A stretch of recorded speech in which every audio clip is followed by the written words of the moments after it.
Good morning, good afternoon, good evening. I wholeheartedly again offer whatever suits your time zone. It's another Blue Morning show, and I hope everybody is doing well. So I say Blue Morning to you. And I want to say hello to Sasuke Uchiha. Please let me know if I'm saying your name right. If not, let me know. Um, Sasuke, Blue Morning to you. I hope you're fine. You're always the first to be here, and that means a lot to me. I appreciate all the support that I get from you. Believe me, I don't take it for granted. Sasuke says, this world amazes me. How is a racist even allowed to be rich? It's astounding. This is a complete disgrace. A note to the Ricketts. Again, I don't I don't know how to answer this question. I mean, the comment makes sense, but then again, it's difficult to talk about it because there are a lot of good people that are rich also, and racism doesn't. Being a racist doesn't stop you from establishing a business, a big business at that.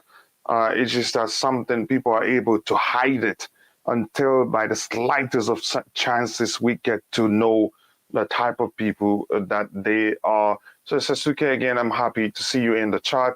He says Chelsea were the best placed team to sign. Yes, as Monaco midfielder Aurelien Tchouameni before sanctions to Roman Abramovich.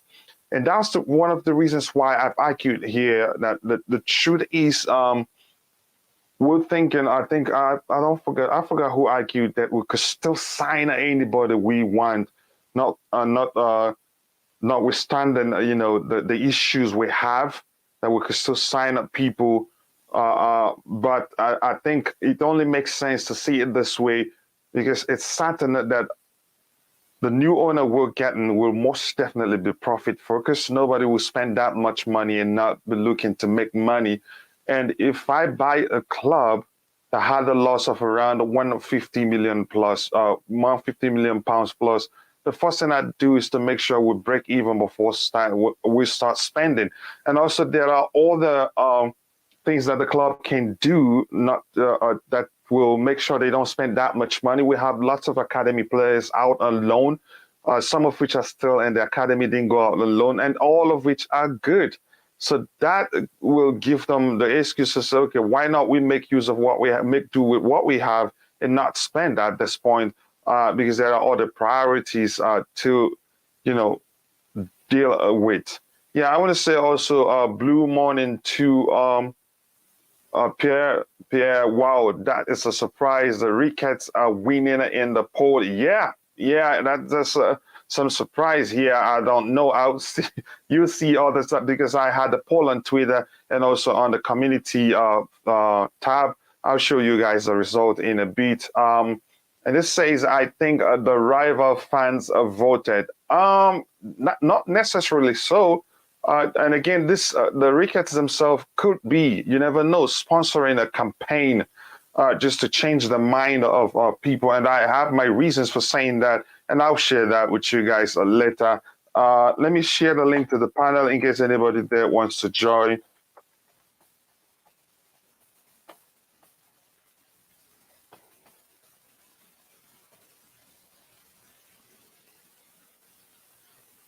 And Pierre, blue morning to you. I hope you're doing well. Okay, so now let's start by looking at the polls I had out so we see the results of the polls will shock you, like I've told you before. We have this is about the Tchouameni. What Sasuke said about Tchouameni, yes, it is true. Chelsea were the best placed team to sign AS Monaco midfielder Aurelien Tchouameni before sanctions to Roman Abramovich. Because the fact remains that these players, they read all these things and the agents do read them.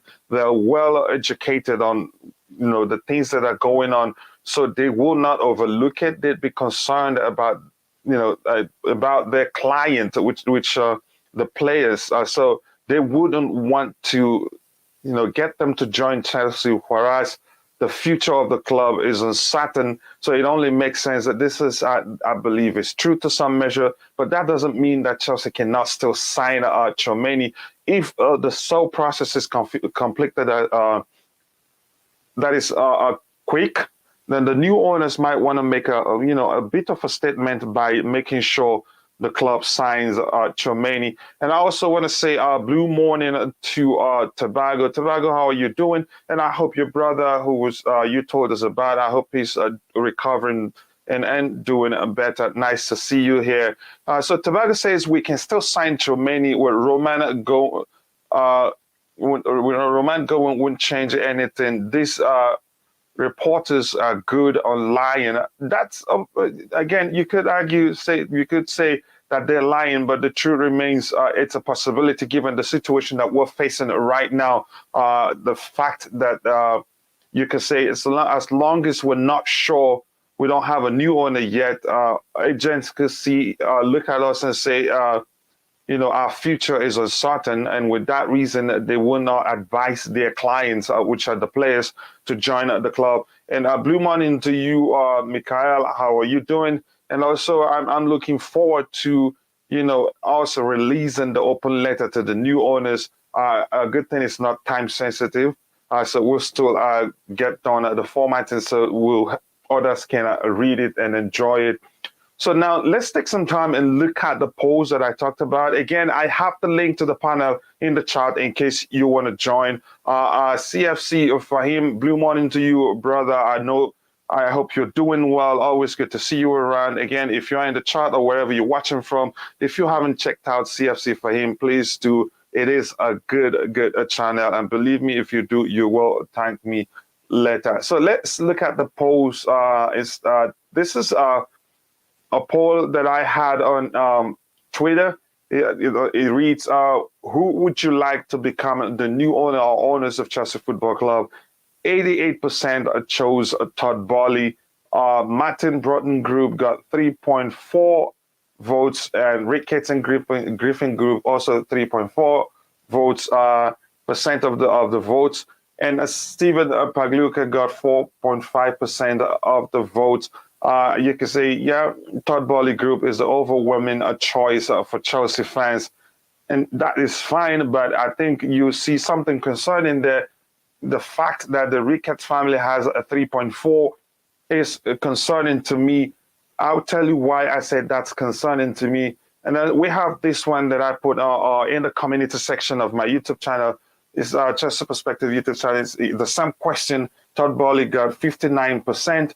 Martin Broughton Group got 55%, while Ricketts family got 27%, and Stephen Pagluka got 9%. And that's why now I'm going to tell you why I am concerned. I'm concerned, especially in this one here, where the Ricketts family got 27%. To me, given the situation right now, it just looks as if they are the second favorite. And since they are the second favorite, here's where it becomes a problem. I read something online that says that the Boehly Group hasn't put that they have not submitted an improved bid. And that's concerning to me because the Woody Group, who did not make it to the final phase, also were complaining that it's a huge financial take on to buy Chelsea Football Club. So, and if you look at the Ricketts family, they have a group. I think they have a strong backing from Ken Griffin. Ken Griffin, who's worth around, I think it's $28.5 billion US. So I think they are financially. I think they're sound. They're even in a better position than the Boehly Group. But the Boehly Group combined, I think, isn't up to close to 12 billion or so. Correct me if you're in the chat. Correct me if I'm wrong. So it becomes a concern. The fact that the Ricketts family got the second largest vote in the community poll that I had out. So which means if the Boehly Group hasn't put in an enhanced bid, it makes me think: are they trying to pull out? Given because they must have at this point seen the salary, the player's salary, and all this, how much they'd be spending in terms of worker salary, player salary, and all the endeavors that it takes to run the club. So it makes me concerned that maybe they're trying to pull out. I hope that's not the case, because if they pull out, then the second favorite will most definitely be the next favorite. Is looking like it will be the Ricketts family, and I think they've been doing a lot of good work in the media trying to change the narrative regarding the concerns that they are racist, they are Islamophobic, and all of that. So let me go through the comments again. Again, if you're in the chat, I have the link to the panel in the chat in case you want to join. And we have 14 likes. That's good. Please, if you haven't, smash that like button, and more importantly, subscribe to the channel if you haven't. Tide Talk says, blue morning to everyone. Blue morning to you too, brother. I hope you are doing well. And Sasuke says, despite us staggering wealth, everything in his professional history indicates Ken Griffin will only spend on Chelsea what he believes he will get back in the long run. And that, you could say, that is the same. That is the same with every other possible new owner for Chelsea Football Club right now, because they're all profit focused. And like we've argued here before, there's hardly a Chelsea that is new owner that will not be looking to get back whatever they spend on the club. I want to welcome DJ Sav and Tide Talks to the panel. Guys, how you guys doing? Yep, so DJ came off. Yeah. I'm good.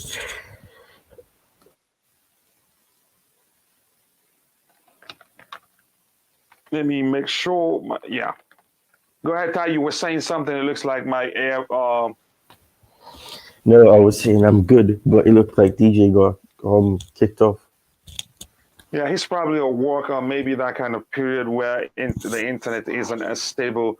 Ty, what do you think about the polls that I showed on the screen? Is that concerning to you? The fact that the Ricketts are second favorite in the poll that I had in the community tab, is that concerning to you?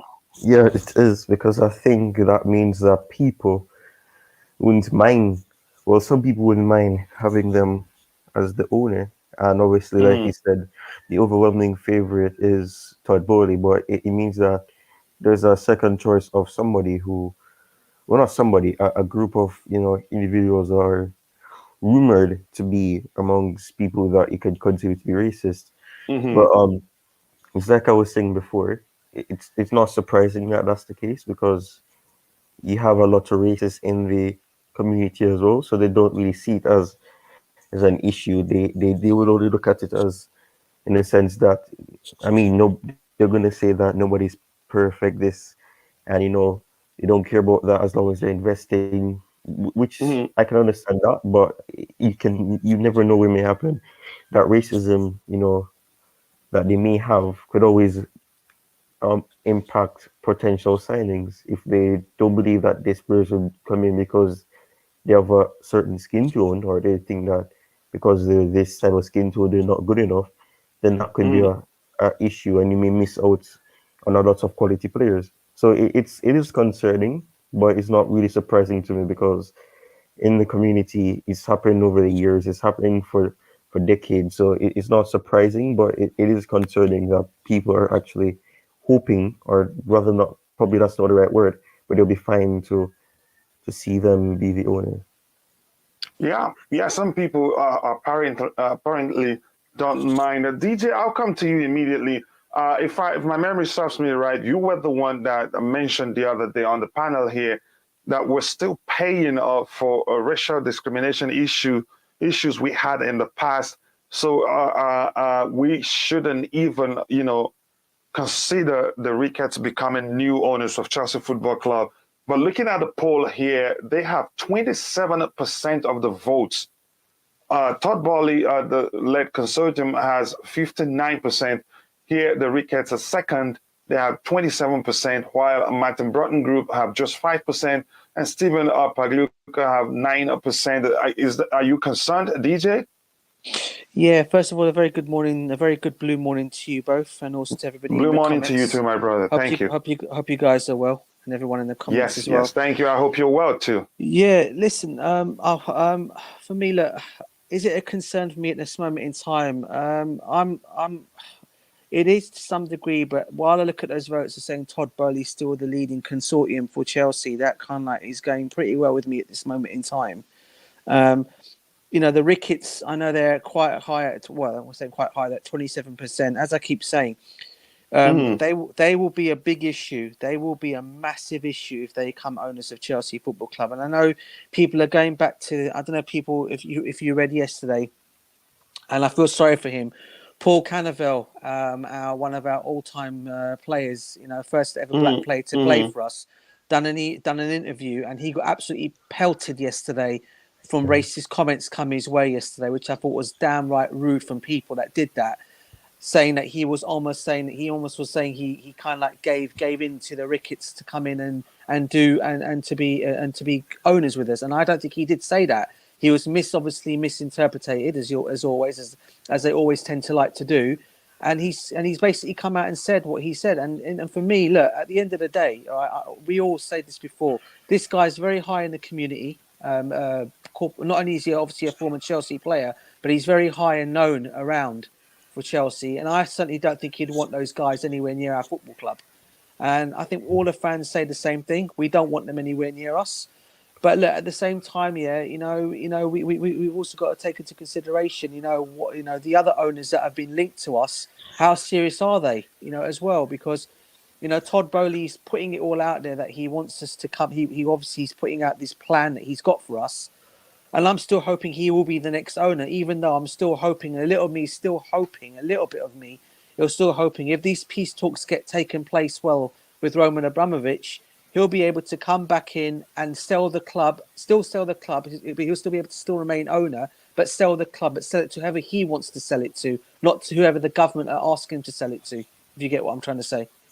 Yeah, I get your point. I think if that happens, I think it will be great. That will make me very happy. You're talking about this brother here on the screen, right? Yes, Paul Cannavale. Yeah. And that I report mentioned it too. says Chelsea's official ambassador on racism assured by the response after meeting the Ricketts family. Yeah. So now it's conflicting to some measure, because after I read this, and then Bobby shared this one with me. This is the same guy, right? Yeah, that's the same one. Now he says, today you will have seen an article in the Daily Mail about my meeting with the potential owners of Chelsea FC. I have not and will not give my personal endorsement to any bid. The vile and racist abuse I have received this afternoon has shocked and upset me. I will not be making any further comments. And I think so. This shows that the way this is presented is wrong. That this headline here is wrong, because saying that the fact that ambassador on racism assured by the response means it sounds like he's saying, "Oh well, these guys are actually good." I don't know if you get my point, Ty. Yeah. Yeah, that's what there's other reports saying that the Ricketts family have gotten a boost after meeting with the first black Chelsea player, ex-Chelsea Yes. player. So it's the media is twisting it, and they're misinterpreting it. He had a meeting. Yeah, if he had a meeting, that doesn't mean that it was a good meeting.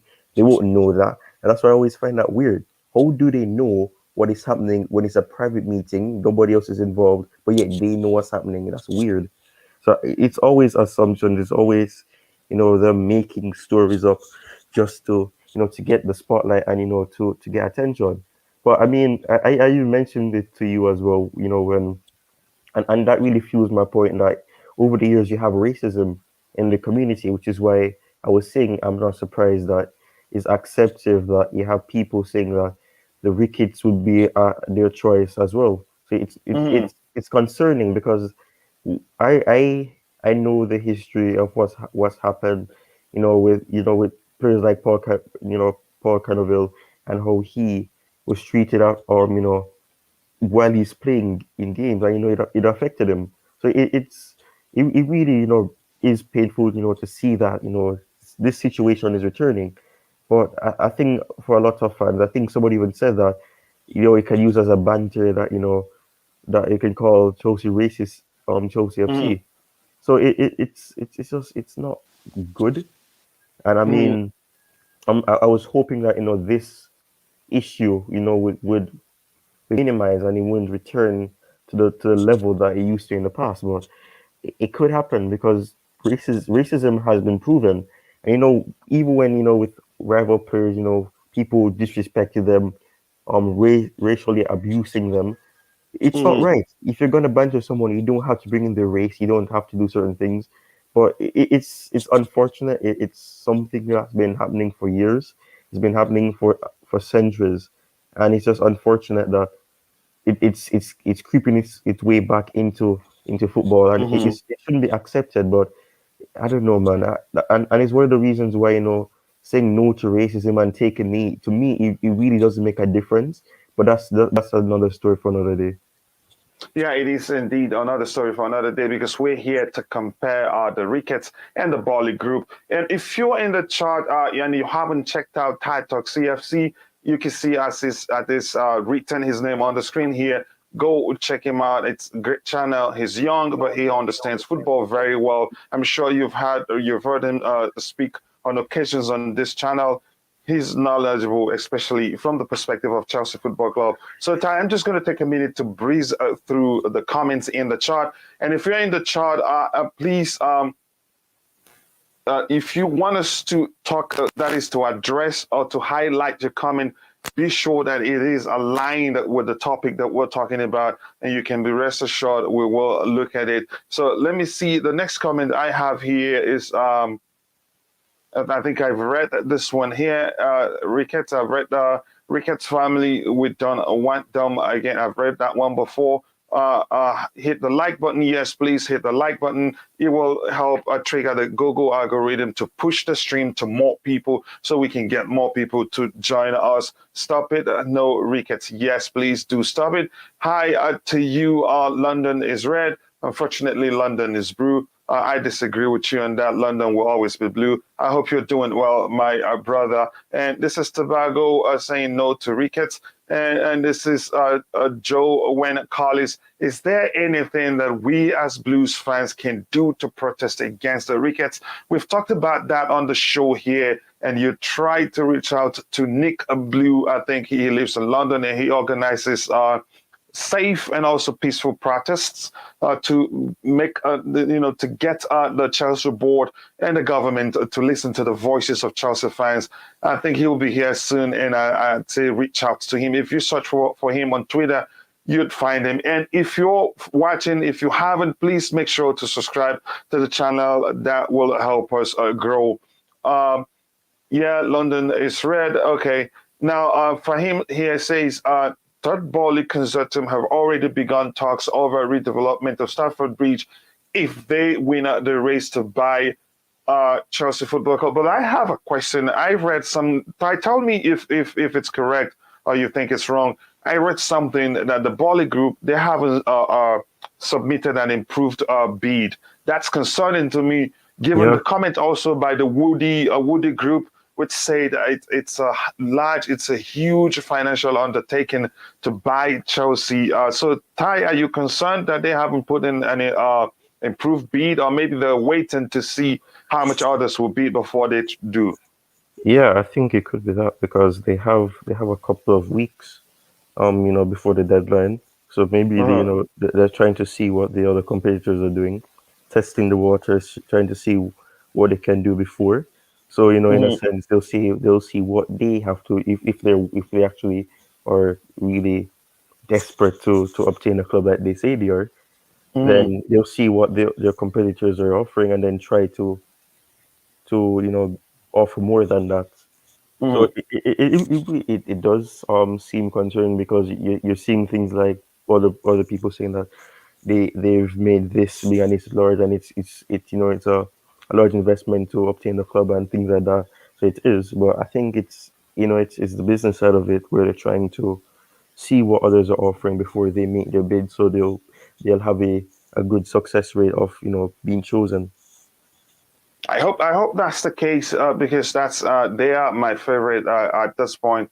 Given the choices we have, I know people prefer, and also I like the Martin Broughton group.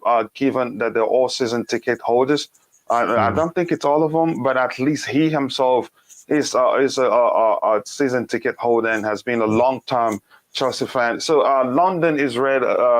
Says looks like Chelsea are gonna get a racist. As a rival fan, I don't want racists near football, but a banter perspective, Yeah, we that's what would I was love talking it. about. We can call you racist Chelsea FC. It's not going to happen. I'm still hopeful, but again, it's scary. It's concerning that they're still part of the process. It's also concerning that's been with regards to the reports that they have a business connection with those that are in charge of selecting the final beats. But I think it all comes down to the choice of the Chelsea board. But still, I'm concerned that they're still part of the process in any way, however you want to see it. Let me go through the comments again, see if there's anything we are going to read here. Good morning, Blues. Yep, DJ is gone. And this is Mohammed Hassan saying Muslim fast and Holy Month. Yes, um, yeah, I hope it goes well. The fasting, I do fast sometimes, but I'm not. I'm to be specific. I'm not Muslim. I'm a Christian. I do fast whenever I get a chance, and I like to fast on my own terms whenever I get a chance. And I don't know if I should say good luck to my Muslim brothers, and I look forward to that period. The boring part is Reina have a relationship. Yeah, that's concerning. The most concerning to me, I must say, that Chelsea should sign Rashford on loan this summer. I don't think we should do that. I think it was. Did I miss details? Okay. Yeah, I've read that. I've read that before, but that is doesn't. It's irrelevant if they haven't submitted an improved bid, or like if the case is like Ty said here, they're just waiting, no, to see how much the others will bid before they bid. Chelsea should sign. I don't think we should sign Rashford. Okay. I'm coming, Ty. Just give me a minute. Chelsea fans, as Chelsea fans, if Ricketts are to buy your club, will you stand up beside them? Don't you think it's immoral to stand up beside them, besides a racist? And again, we have to be say everything they are. They're not just racist from what we've seen. There's an accusation. The one that I think the most pronounced of all the things they've been accused about of is Islamophobia. Am I right, Ty? Yeah, it is. So I'm not sure why the racist thing is, seem to be the most talked about. Nobody talks about the email where I think their father saying that Muslims Yeah. are his natural enemies or so, something like that. Yeah, you wanted to say something, Ty? No, I was just agreeing with what you're saying. Mm. So Pierre says here, Paul Carnival did not endorse the Ricketts, but was assured by their diversity and inclusion plans. That's just a plan for me. And until a plan is executed, it remains a plan. Until I see it happen, we're going by their past. And that's important when you're vetting someone, when you're trying the past, that is somebody's past, an individual's past can tell you what they're capable of doing in the future. What do you think, Ty? Yeah, it does. It really can, because I mean, even if they do apologize, the fact that they did it in the first place, there's no uncertainty that they can do it again. So you have to look at it from that way and say that even if they didn't mean to say it or it, but in particular with that email I said about the father saying that Muslims are his enemy, that's not something where you can just forget about. You can't just disregard it because he said it. It's a thought that he had. It's an opinion that he shares. Mm-hmm. So it's not something you can just disregard and say, oh, he said this. Maybe it was out of this. No, he said it in the first place, which means that there's a meaning behind the reason he said it. He wouldn't have said it if he didn't mean it in the way that he said it. So so that is concerning. That is something that you have to look at, because the fact that he said it really is concerning. So even with people saying that endorsement and things like that, to me the impression I'm getting is that they want to get the club, but you can't overlook that and say that because they're so eager to obtain the club, you should just accept that what they did in the past should just be forgotten, especially when it's something as big as that. Yeah, I'm a biggest a fan. I'm a big fan of giving people giving people second chances. But here's the thing: there's so much at stake here, and like Yeah, we learned from DJ the other day that Chelsea Football Club are still paying for racial discrimination issues they've had in the past. And the truth is, if you follow stories regarding Chelsea or reports regarding Chelsea Football Club, you'd always see it every now and then. The racial discrimination issues, you'd see it in the news. So why should we risk it? And there's so much here. The way they treat their worker cotton or workers' salary, also selling the best players for the curbs and all that. And there's one I saw. Where did I see that? Let me see if I find it. It was a tweet from Dan Hill to save cost. They had to limit what's it called again? Disabled access so that they can save costs. Let me see if I'll see that tweet from Dan Ahiel. I don't know if do you understand what I just said, Ty? yeah. I didn't hear I didn't hear part of what you said. To save cost, they remove disabled access. Usually you're supposed to have access for the disabled when you're building that is when you're building like something like a stadium, a hospital, or Yeah. public places where the public come. You're supposed to that is having access for the disabled, like for those who are on wheelchairs. So now What? that adds, yeah, exactly. So they had to forfeit that just to save cost. So what does that tell you about them? That's not good. So even if you're looking at it from the religious or the racial perspective, that's not enough Hmm. because if you look at it, that's something you should be able to offer. So the fact that they have to be cutting that is concerning, and the sport. I'm not downplaying this sport, but Hmm. football demands more financially. So if you're going to have to do that for a sport, I don't want to use that word because that's going to sound like I'm saying it's less important than football. But if you have to do that and it doesn't really ask for so much financially as football would, that there's no way of knowing that won't happen. When you try to do it at that stadium, and you need to be able to offer that to all type of fans because not all fans are capable of moving on their own.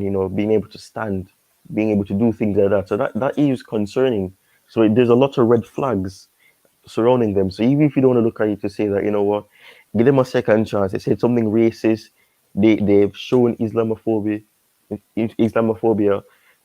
You can give Hmm. them a second chance for that. But if it's a case where financially they have to be cutting certain things to keep it stable and to keep cash flow at a stable rate, that is not something good to look at. So it's Yeah. concerning. It's Yeah, concerning.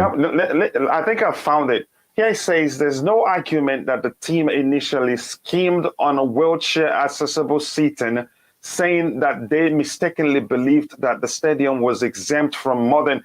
Okay, what sort of nonsense argument is this? So even if the stadium was exempt from modern ADA standards because of its age, you still you still don't think it's important to make your stadium accessible for people on wheelchair.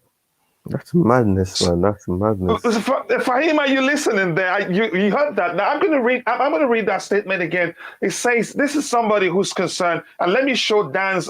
Let me read what Dan said with regards to this tweet here. Dan says, if ever you needed a sign that these people are toxic and are not welcome at Chelsea, this is just the latest in a long line of disgusting behavior from the Hmm. Ricketts. Honestly, I don't think we Chelsea fans could be louder. Now, let me read the comment in question that he's referencing. They're saying there's no argument that this comment reads, there's no argument that the team initially schemed on wheelchair accessible seating, saying that they mistakenly believed that the stadium was exempt from modern ADA standards because of its age. But frankly, that argument rings false. What Curbs are saying is, in essence, is that they deprived access to disabled fans as a cost seven measure. That's indeed disgusting, and it makes me want to throw up. Fahima, I want you to come in here because we've talked about their racial, that is Islamophobia history, racism, treatment of their employees, hiking ticket prices, and also selling the best players in the club. Now this, Fahima, I want you to tell me how you feel about this whole thing. Yeah, when I saw this, I was a bit, yeah, like your reaction. I was disgusted about seeing that the fact that they would not give access for disabled people to enter the stadiums, these vulnerable people, and uh, and you're not gonna give them access to a stadium in which they probably love watching the game. Mm, So, like I said, like the Ricketts have a lot more negatives than the other bidders. Like we all say that all billionaires are not perfect. This one is completely a no-no from the list. And you know what? I'm a bit surprised about the poll. I don't know if it's rival fans or is it racist Chelsea fans. I don't know at this point because I don't know if the poll suggests that majority of Chelsea fans. I think majority of Chelsea fans don't want the Ricketts at all, and there's reasons to it because of their Islamophobia and racism background. But when I saw the poll, I was a bit surprised, shocked. But with regards to the racist fans about Chelsea, yeah, I think a lot of football fans believe that Chelsea have got the most racist fans. But let me tell you, like, it's not just Chelsea. This problem's been going on for years. Chelsea, I don't know about the statistics, but you've got racist fans in Arsenal's fan base. Got racist fans in Man United fan base. This country's got a lot of racist fans. We've seen it in the Euro finals. England versus Italy. You know when Saka, Rashford, Sancho missed the penalties. You saw how much abuse they got, and not yeah, only that, just that brings to them. mind how Bobby defined it. But Bobby says, Bobby, Smoky Signal says, whether you like it or not, that racism is an institution. And in fact, I think I've come to agree, to understand and agree that yes, it is an institution. You go ahead. Yeah, so it wasn't just directly at those players. Like even after their game, there were most of the black people were attacked, killed, and I saw videos of some of them being drowned. Like this country has got a racist issue. It's not just this country. I think the world as well have got this problem, and I don't think it will ever go away, unfortunately, because this world is a cruel world. Nothing can be perfect. There's always hierarchy issues in this case, but like I Yeah, said, but this problem with the Ricketts, I you just don't could, you could. understand. I Mhm. just don't understand how they're so ahead in the process. I just don't understand this because Rain Group even I seen a tweet this morning saying the Rain Group want to sell Chelsea to the Ricketts. Like, is this corruption now? I don't know. Like, this is Yeah, there's confusing. there's a possibility that that could happen. Given what we learned the other day, that they they had started an acquisition firm together in the United States. So to me, already we've talked about it when Star was also on the panel. Is a conflict of interest that's a bad sign. So we should really be concerned. LSC, welcome to the panel. How are you doing? Hello guys, how you doing, guys? Hope everyone is Fine, good. fine. Thank you. How about you? Yeah, not too bad, bro. Not too bad. Brilliant. Good to hear. So, Ty, your thoughts on that tweet, on this comment here, on this statement here.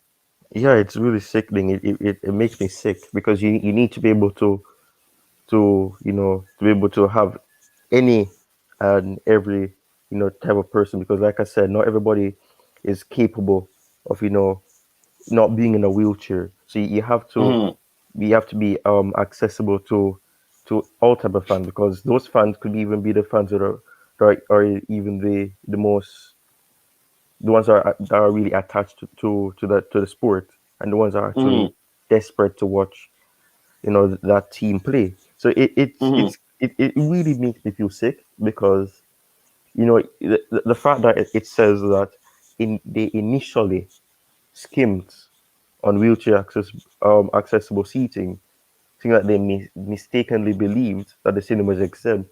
That part for me means that, in a sense, it's disregarded. So that isn't really accepting to me. And I mean, like CFC for him said, it when it comes on to these type of things, it's just weird, that it's the way it is, and unfortunately, it can be changed. It's just the way that the world works, and like you said, no billionaires is perfect, but at the same time, they're not perfect. But little things like this can easily drift into inhumane things. So yeah, so it, it's not right, lack man. of perfection in this sense is almost to the point of you could be correct if you say it is narcissism. Yeah, Honestly, go ahead. yeah, because you're only going to be accessible to people who are, able to stand on your own, Hmm. able to have enough strength to, to keep their body, Yeah, you know stable. So I mean, it's just, it also comes down to categorization as well. So if a person is less fortunate than somebody else, they're going to be able to have that freedom, to really be able to have access to this to the games that they want to watch, to things that they have great love for. But other people who are not that capable, or not that fortunate, will be left on the sideline, or they're going to be on the back burner. And it's unfortunate, because you shouldn't be excluding anybody from anything, especially yep. when they have the same love, or even equal amount of love, as to somebody who's more fortunate than them. Yeah, I'm going to come back to you, and then let's see. Before I come to you, I want to try and catch up with the inputs in the chat, because this is an interactive show. Chelsea should swap with Lukaku with Harry Kane. I don't think that is happening. Conte probably now understands that. If you ask me, in my opinion, that Kane is a better player. He's a fine finisher. He's also a creator, and you can all those things you don't have in Lukaku. To a good measure, if you ask me. Mikhail says, stop trolling Melissa. What would you do if Ricketts bought Arsenal? Okay, that's a good question for her. London is red. I think I know. Yeah, I think I know her too. She's a very good friend of mine, and I think she means well. And banter is welcome, but let it not go to a point that anybody feels disrespected on a personal level. Please, I think we can be civilized while we're still banter. Big up everyone. I am happy blue morning to you. Happy blue morning to you too. And Melissa here says, if Ricketts buy Arsenal, I will stop watching football. Period. Some Chelsea fans feel the same way. Fahim here also have decided if that happens, he will slowly and gradually drift away from being a Chelsea fan. And Mikhail say, Nick, don't say the name. It's a troll name. They are making you say their name. Okay, that Chelsea sold Matt a few years ago. Yes, we did. I think that's irrelevant. Let me see if I can find something else. Big up Coachila. Todd Boehly have a big advantage over the Ricketts, because the Ricketts have a lot of problems. But here's where I'm concerned again. Maybe Ty Talk's response to that. My concern is correct. I hope that is the case, because I read the other day the Woodies, who's been eliminated from the process, saying it will be a huge financial undertaking to take over Chelsea Football Club. That shows you how much it will take to buy Chelsea, because there's also they've been asked to deposit to guarantee $1 billion for I can't recall what it is for exactly, but the fact that the Bali Group hasn't put in you could say an enhanced bid is concerning to me. And also, we had a poll in the community tab. The Ricketts had 27% of the votes. So that's concerning. And the fact that they're still part of the process, technically, they could still emerge the new owners of Chelsea Football Club. So that's why I'm concerned. But Ty's response was that maybe they're just waiting for all the finalists to put in their bids so they know how much they can bid. But that's just wishful thinking, if you ask me, because I don't know if they're told how much the other bidders have submitted Yeah. about the bid of all the other bidders. So that's, by the way. London is blue, worldwide, Arsenal. Okay. So let me see if there's anything else we'll look at here before I go to You know, LSD. Do you you know just say what? London is? Yes, go ahead. You said you mentioned I just realized it just um came back to my mind. You said something Mm, about it could be narcissism as well. Speaking about narcissism, the Ricketts family mm, are narcissistic. They are, because I remember there's this video. I don't remember who put it up on Twitter, but they were speaking about what's it, some I don't remember, some type of media, and the people that were at the, I think it was, what was it, what do you call it, that little conference that they were having. They were booing mm, the person, and all they were saying is, yeah, and they were making a facial expression like they were saying, why are you booing me? And then mm, it's like, you're booing now, but in 1 year you're not gonna boo. Trust me, you're not gonna boo. He gave me that attitude of someone who's like, yeah, you don't believe me, but I'm gonna prove to you that this is gonna happen. That's called arrogance. That's narcissism. So I think, that is, you don't want that level of arrogance. It's good to have mm, arrogance sometimes, but you can't be having that narcissism and that arrogance in a club, because that's where you're gonna have issues. And plus, speaking about that as well, with issues, the family have had issues in between themselves, so decisions could be quite difficult to make, because you're gonna have more people making the decisions, and like we've said, whoever comes in is going to be a group. So obviously, the decision making is going to be quite slower than having Roman, having a little meeting with the other board, and mm, having the final say. But when you have these big groups where you have to have certain people, having to agree on something. So if one doesn't agree and then another disagrees, then it's going to be difficult. So if you're gonna have those issues when they're having it at Chicago Cubs, and you're having little fights in between them, saying no, we should do this, and no, we should do this. It's not good, because that's gonna put the club in an issue as well. When we need necessary things, it could take a longer period than it needs to be, because you're not gonna have agreements. You're not gonna have decisions being made at a quick pace, or having them mm, at a sensible pace that is necessary at that particular time. So it's not good.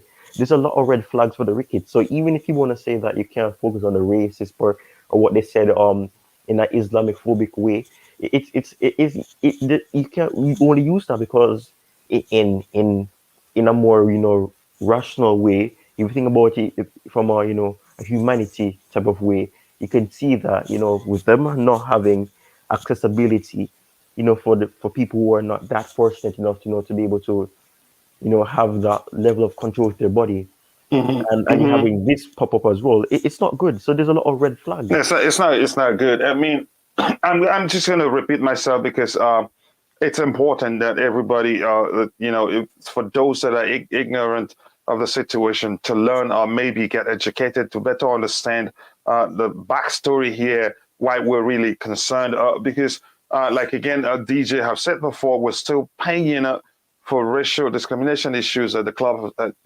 had in the past. We're still paying for it. And also, it's not something, yeah, I'm all for giving people second chances, but this is not something you can easily sweep, that can be easily swept under the rug. This it's a PR nightmare, if you want to put it that way. How do you defend it? And some sponsors wouldn't even want to be associated with you. They distance themselves. Take for instance the case of Usman Dembele and Antoine Griezmann in Japan, led to Rakuten reaching out to Barcelona and asked them, "What have you done about this?" So, but this is even more serious. And again, you haven't heard me say anything about their political affiliation, and I'm never going to do that because it just doesn't make sense. I'll come to you guys in a bit. Let me try and catch up with the inputs in the chat. Fahim, I'll come to you so that we can talk about this. And here says DJ Sav, it's a troll. Okay, that is just, let me see. change the name Happy. Yeah, I think they're happy. Melissa Castillo, welcome to the channel. Always good to see you, my friend. I know, but I know you're a very sensible person. You understand it's important that you change it so you don't cause more trouble. But you know, I love you, my good friend. Just for y'all, queen, one of the queens of the house, welcome. I know you're doing well already because we spoke a few minutes ago. I hope everything is still fine. And who else here? Melissa. Bobby says a big up to the panel. Big up to you and Blue Morning to you too. Let me see if there's any other inputs here for us to look at. All right. Okay. I've highlighted some comments that we'll look at very soon. I'll come to you, LSC, before I go to DJ Sal because he just joined. LSC, what do you think about what you're looking at on the screen? There's no argument that the team initially came to which, oh my God, that's really, really sad. So I believe the ADA will be American Disabled Association standards. Yeah, I think it should So, be. yeah, so they are discriminating against disabled The people, disabled. Irrespective of their allegiance or affiliations with their club. It's really, really crazy. The Ricketts family, they are a big no, no, no, no, no, no, no, no, no, no. I saw, a video of his father, bragging about how they acquired the Chicago Cubs. I think it was one of the sons, the eldest one that went to study in Chicago. Know nothing about baseball, not a fan of baseball, doesn't care about baseball, doesn't care about no sport whatsoever. All right. But he got in there, and the only reason he was interested was because of the business propositions involved. So he came back, and then, his father was saying the reason he gave his money, the permission to acquire the club. All right. That's to tell you, I'm talking about the patriarchy of the family now. The reason he gave the permission was something his son, was it Todd? Something he said was basically, these people are so dedicated to their, he was talking about the supporters of Chicago Cubs. They are so dedicated to their club, to the success of their club, up to the point whether they win or lose a game, people must pay the ticket fee. Do you understand? It's like whether you win or lose, the ticket fee is constant. Okay? There's no way the ticket fee will reduce or decrease. Whether win or lose, ticket fee is constant. So the father said that was what motivated him to get involved and did everything possible to acquire it. So you can see they have no law whatsoever for the game. And he was telling his father that he had no love for the game as well. All right. But when they came to talk, came to the time to acquire the club, and speak to the fans, they all went gaslighting. They were talking about how they've been supporting this club for 20 years, how they've been a supporter of Chicago Cubs. You get what I'm saying? That was the message they passed over to the buyers. Obviously, this video I'm telling you about now came back, years later. So it's an insight, okay?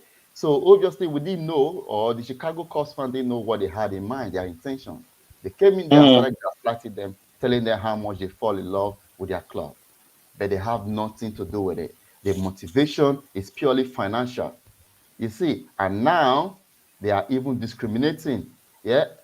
Somebody say ableism. Yeah, obviously. So they are, we just recover from, or we are trying to recover from some PRO disaster of being owned by a Russian oligarch. We don't want any more, form of, anything that will associate us with shame. Yeah, we don't want any stigma associated with our club no more. So the earlier, the better. And somebody made mention of a sponsorship problem. Absolutely, it's going to be a nightmare for sponsors. Just look at Ture running away from just because someone is Russian. Look at Ionda. Imagine how many sponsors will run away just realizing that this person, because of their political belief and because of their, their screw up belief upstairs, So it's going to be a problem for us. Honestly, I don't It, see. it I is. think It will the be. Ricket, It the will be. It Ricket, is. I Mhm. think the Rain Group are pushing this because of their previous business dealings. They are pushing this and they want to push the limit. They want to see how far they can push this. And this is the more reason why we must stand and push back and tell them, no, it's not going to happen. Mhm. Yeah. This is up to you. I hope did you see the comment I had on the screen here? What do you think Yeah, about it? yeah. Well, mate, again, I agree. I agree with everything it's been said so far. I mean, the more and more you read about these people, the more and more disgraceful it is for them to even be mentioned with our football club. To be honest with you, look, as I said to you before, it's not just about this thing with the disability now, and then you got the other misdemeanors they've gone and done. I mean, how many more things do we have to point out about these people before it gets across to everyone, to all the, to the to the club, to the Rain Group, that we don't want these guys anywhere near our football club.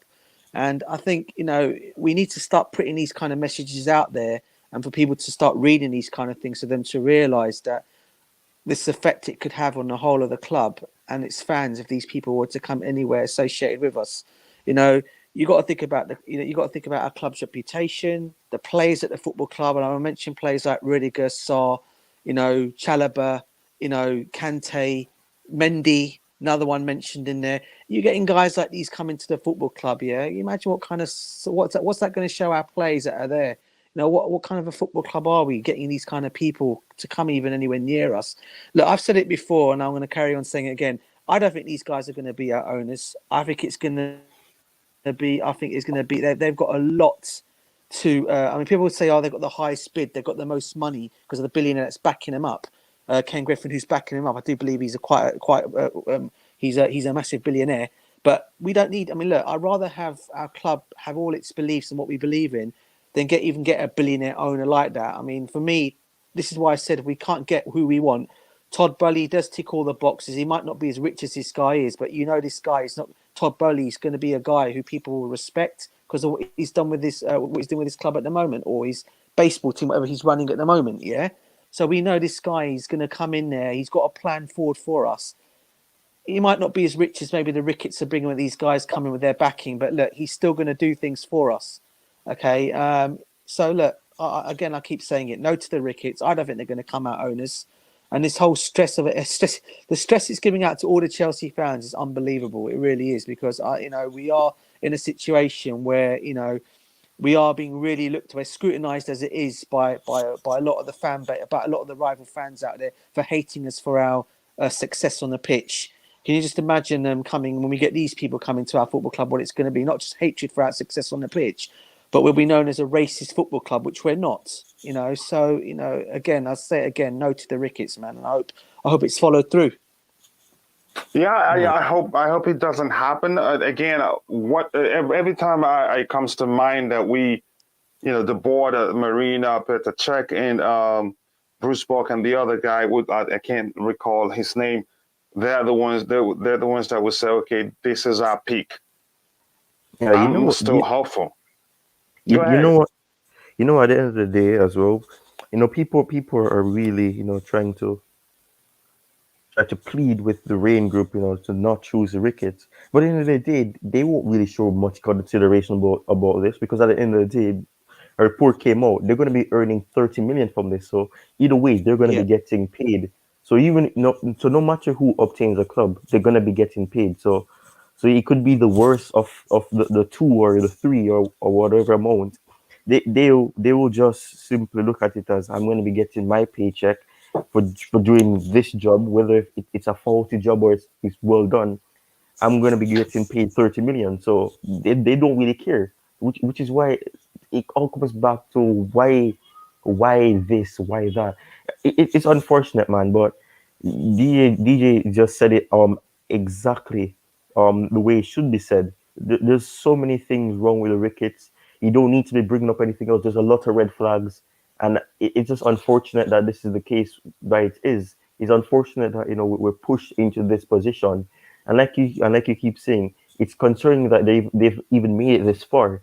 And the more that you hear these certain things, and even though LSG came up with something as well, This it just fuels this, and it sounds similar to what they're doing now. Because if they're saying that they're falling in love with the sport, they're using that same attitude to say that I fall in love with this sport and that's why I'm interested. Makes no sense. It's really upsetting to know these certain facts and to know that they're still in the running and that they have a chance, to obtain a club, because they wouldn't have made it this far if they didn't have a chance. And if they that is the thing that they're not gonna make it, they're not gonna be able to buy the club, they wouldn't even be wasting their time. They'd leave. And again, you remember we've established here that they know Rain Group. They established an acquisition firm a few years ago. I'm not sure when. So that should show you how close they are. So this is really concerned. I know Stav, when he was on the panel here, has explained, and I understand that you just have to let them participate as long as they are meeting certain criteria. You have to let them participate. You cannot just drop them or you cause an issue. But still, that's why it is concerning. And I think we need to clarify later in the show who really has the final show, the final say in this whole process. Who says, okay, this is the group that we want to become new owners of Chelsea Football Club. But I'll come to the Clyde in a bit. Let me just go through the comment section here. Just real say there's a lot of dirt on the Ricketts, enough to discuss about them one whole day, enough to discuss about them a week if you want to, because there's a lot. There are quite a lot out there. And Mikhail says, okay, yes, pray for Gaza. There are conflicts all over, in some places in the whole world. So too many places in the world, Africa and other places. Yes, pray for them all.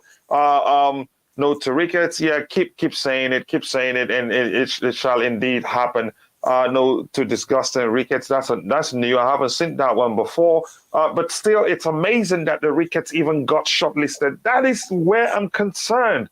It is disheartening. It pains me, because even though that we've heard that the Chelsea contingents in the process they do have the final say, it's still concerning to me, because if technically they meet all requirements, how do you explain to them we said no to you? Because what excuse will you use to disqualify them? Then they sue the heck out of you, and the whole process stretches to a million years, or maybe you have to pay them off before they go. So I don't see this, and ending in a rosy way. Says no to Ricketts. Okay, I don't want to talk about the Glazers right now. No offense, but if Ricketts buy your club, it's over for you. Yeah, it's a lot of issues, but I'm still hopeful it will not happen. I believe in anyone who takes over Chelsea will do well. Chelsea is not a small club, and they know what fans can do. The truth is, I don't believe in everybody who takes over Chelsea. I still have concerns, because you don't want to be a nightmare. I'm going to repeat myself again. Like I learned from DJ Saab, we're still paying for racial discrimination issues we had in the past. For this to happen, it would seem as if we haven't learned anything. And believe me, even Sky Sports will be the first to start talking about how bad they are. And you will learn more, even more will start to come out. And again, one thing I'm happy that I'm glad they didn't do, that they didn't decide to stay anonymous as some of us, what's his name, Stephen Pagliuca did, because we wouldn't have known much about them until probably until the whole thing is done. We're just hearing these are the new owners of Chelsea Football Club. Then we would have been in deep doo-doo, if you ask me. Okay, let me see if I have any other. I have highlighted some comments also that we are going to look at in a bit. Sportswire, how you doing, bro? If you haven't, please go check out Sportswire, great channel. He likes to talk about Chelsea finances, and he's pretty good at it. And he has a very good video where he talks about Chelsea structure and why we lost money and all that. I think you will enjoy it. Let me see. I think I'll just highlight some comments so we can go to them later, but I want to catch up with the comments because it is an interactive show. And please, while you're at it, if you haven't, please do smash that like button and subscribe to the channel if you haven't. And thank you for 1,000 subscribers. I cannot thank you enough. I couldn't have done it alone. And thank you to all the people on the panel. Those who are not there today, you've been great, and I appreciate you all for all your support. Okay, let me see if there's anything else to take care of immediately. We will do that. I'm highlighting some comments here. Coachila, my life has only one purpose. My life has only one dream, and that to become on this channel. You will, but I have to confirm if the Melissa I'm talking with is a Melissa who's really a very good friend of mine. I would do that for you. If okay, I will read this letter. Let me just pick out some comments here. Sorry, guys, I'll come back to you. All right. Coming to you, Declare, your thoughts, and I'm sure you read what we had on the screen here before. What do you think? Good morning, everyone. Good morning to you, Declare. Am I reading the Ricketts versus the Todd Boehly group? We're talking about the Ricketts family now. There's something we read on the screen about. Do you want me to show it to you? The wheelchair stuff? Yes. Yeah, I read that last night, yeah. Well, my last night was after your stream. Yeah, it's just, like I said, every day there's something disgusting on this group, right? That comes out and makes me wonder more and more because we felt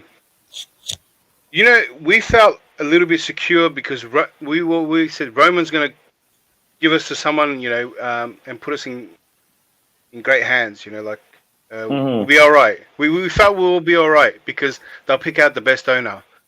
I've been constantly complaining that we've been kept out of the dark. We don't even know what the criteria is for people to bid in. So for me, I asked the question: the Rain Group doesn't know anything about sports. Are they the ones picking it? Should they be the ones to make the shortlist, or is it Bruce Buck and Marina and is it Eugene that got upgraded? Is it Chelsea board that made the shortlist? And after the Ricketts made it through, and there is a massive campaign against them, they are still determined to get in. They have a mountain to climb, and they don't even care. They don't even, I think if it was any other owner, they might have dropped out of the race and probably thought maybe this is not worth it. We already lost the fans, and we haven't even got the club yet. These guys have lost the fans already, and they're still very determined. That's a great point. Why are they still? Why are they still determined to buy Chelsea Football Club? It's clear, and I believe they've seen that themselves that the fans don't like them. So why are they still fighting to buy Chelsea Football Club? So something isn't right. Because like I've been saying, they're used to people not liking him. They're used to the fans not liking him, and they're used to buying influence.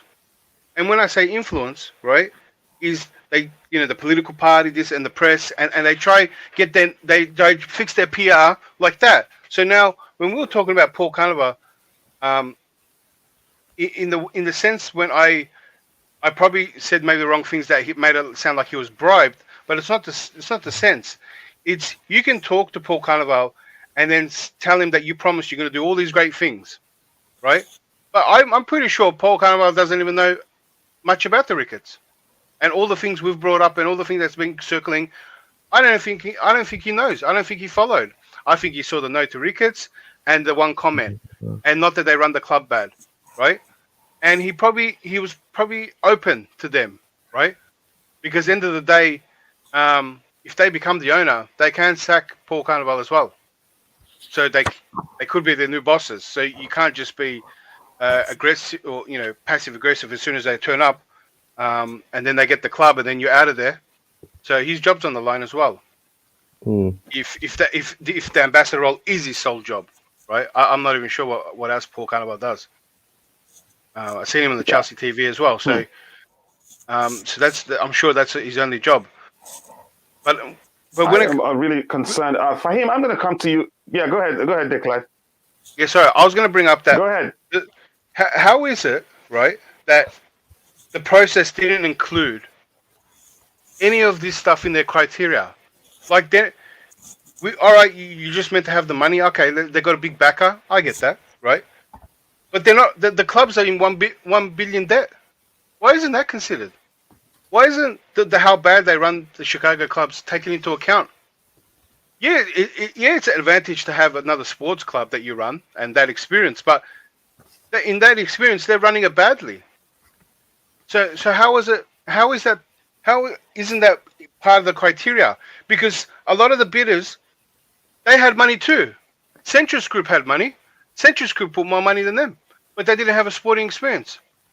But these guys got sporting experience, and they got a real bad one. So it's not just about money. Then the criteria, then the owning sport clubs is part of the criteria, but they're doing that badly. So how do they make the shortlist? Like even the Saudi group, yeah, their money was going to be debt financed, but at least they run a club better. At least their Saudi teams are a lot better and a lot better financed, and the fans don't hate them. So how is it that the Ricketts made it past so many people, and they run that club badly, and we're kept in the dark. We don't even know, and there's a whole campaign against him, and he's still, yeah, I'll just meet people, everything be sweet. I think like who was it? London is Red in the chat. Whatever he was saying is what I could already see the whole fan base, because we already witnessed it. As soon as the Russian Ukraine thing happened, everyone was calling Roman, especially rival fans, that he's part of the war. He's Russia. He's Russia. So they just got the headlines and they went with it, and that's all part of banter. And if this guy comes in, he's number one banter for our club. So that's what. I don't get the process, and he shouldn't be there.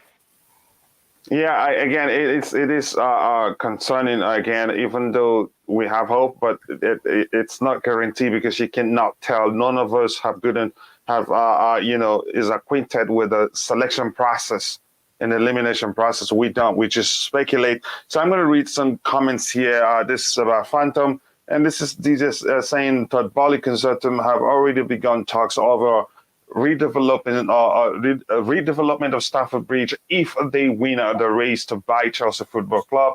Yeah, I hope they win. They're one of my first top choices there.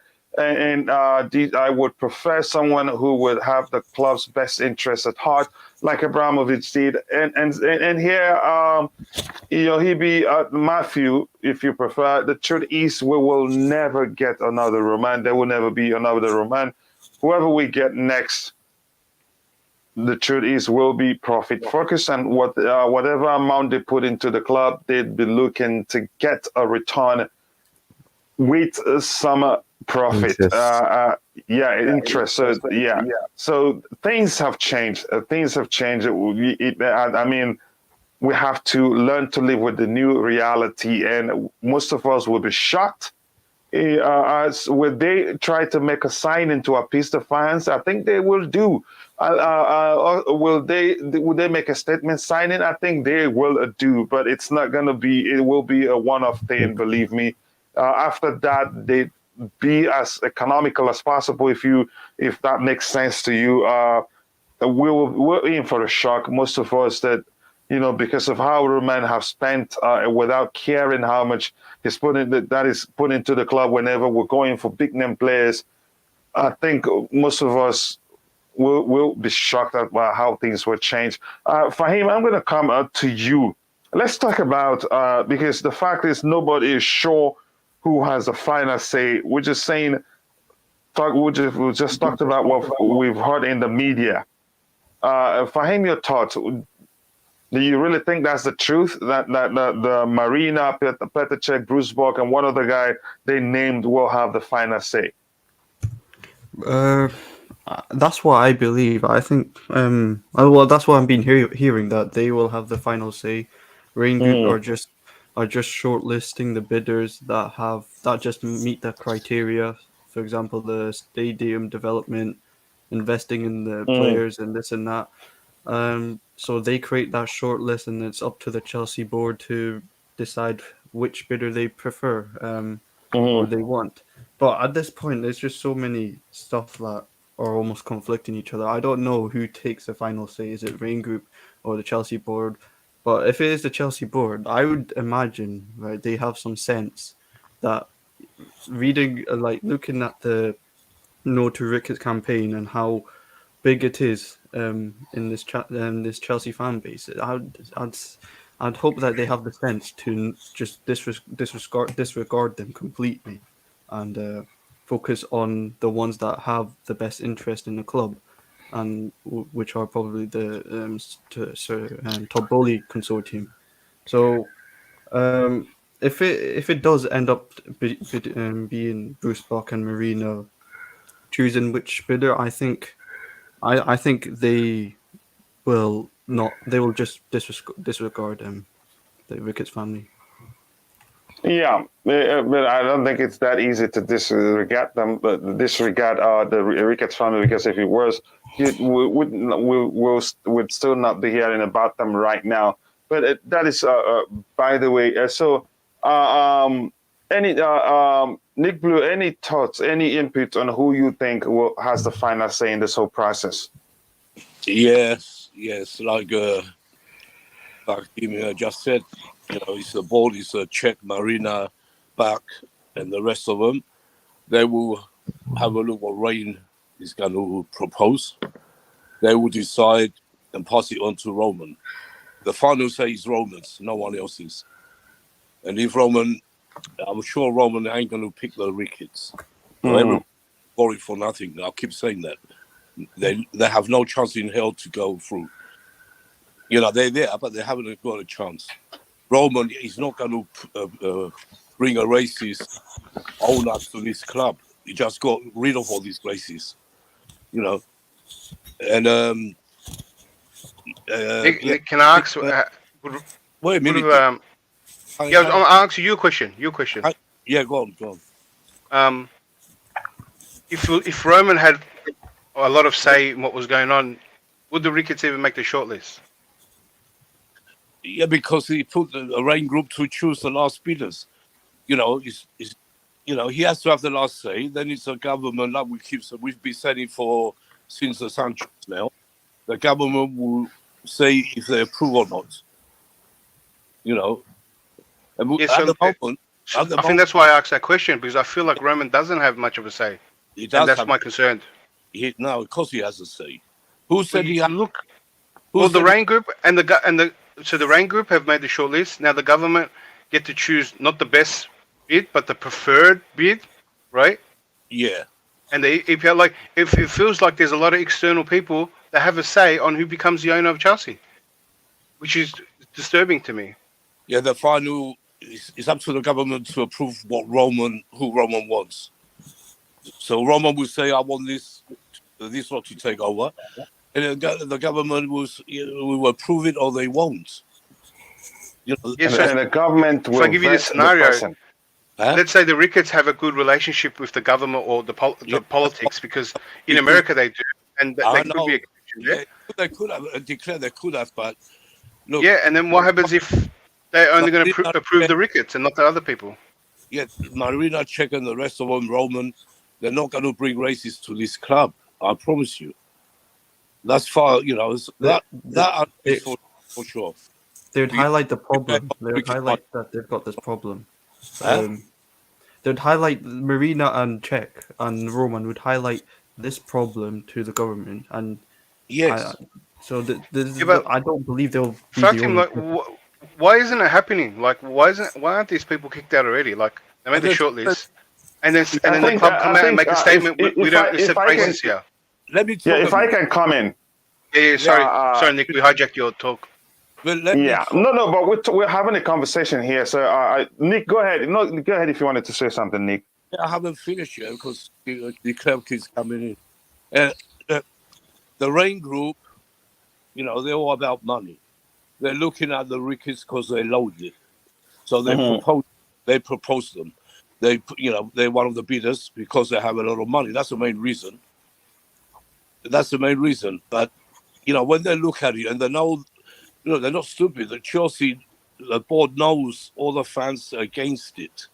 So there's going to be problems if the Ricketts come in. There's going to be big problems with their fan base. They don't want that, and and I'll guarantee Roman doesn't want that. He doesn't want, it's not the same as the Super League thing, but it's similar in a way because the fans made them change their minds. We can do, in the end, we're going to have to go and protest. We will. That's all. Everyone's saying, Okay. When the time comes, we'll go up there. But it has to be time.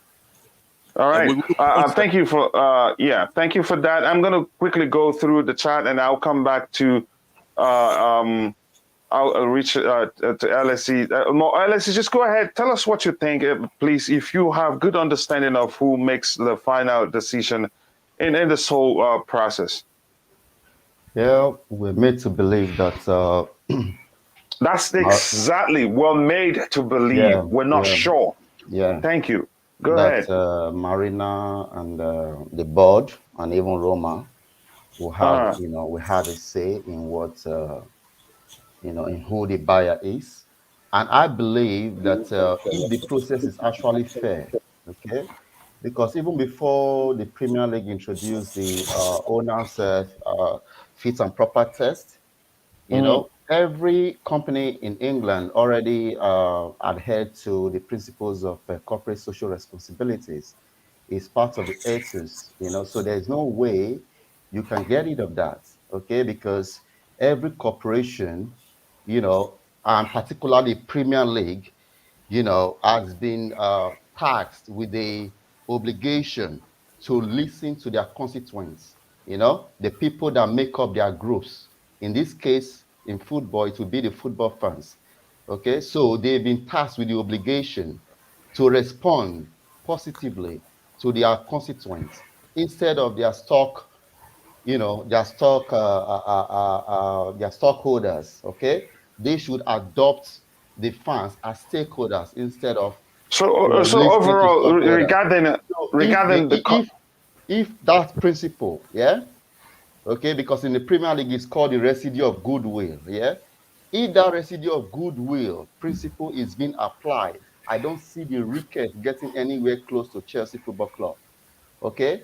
But if the relationship of Rain Group is what is being used right now, to push this particular consortium down our throats, then we'll find out.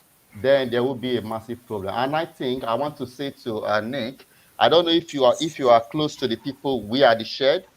If you are close, so we can show our disgust right now on Saturday. We have to show it on Saturday, not wait for when they are nominated. Okay. You and Nick, I know if you guys have connected on Twitter, I think that's a better place to organize that. You can talk about it, and when you come onto the show, you can. I'm waiting to hear from the Chelsea Trust. I'm a member as well, and I'm waiting to see what they have to say because I don't want to go up there like last time. I went up there and only 10 people turned up.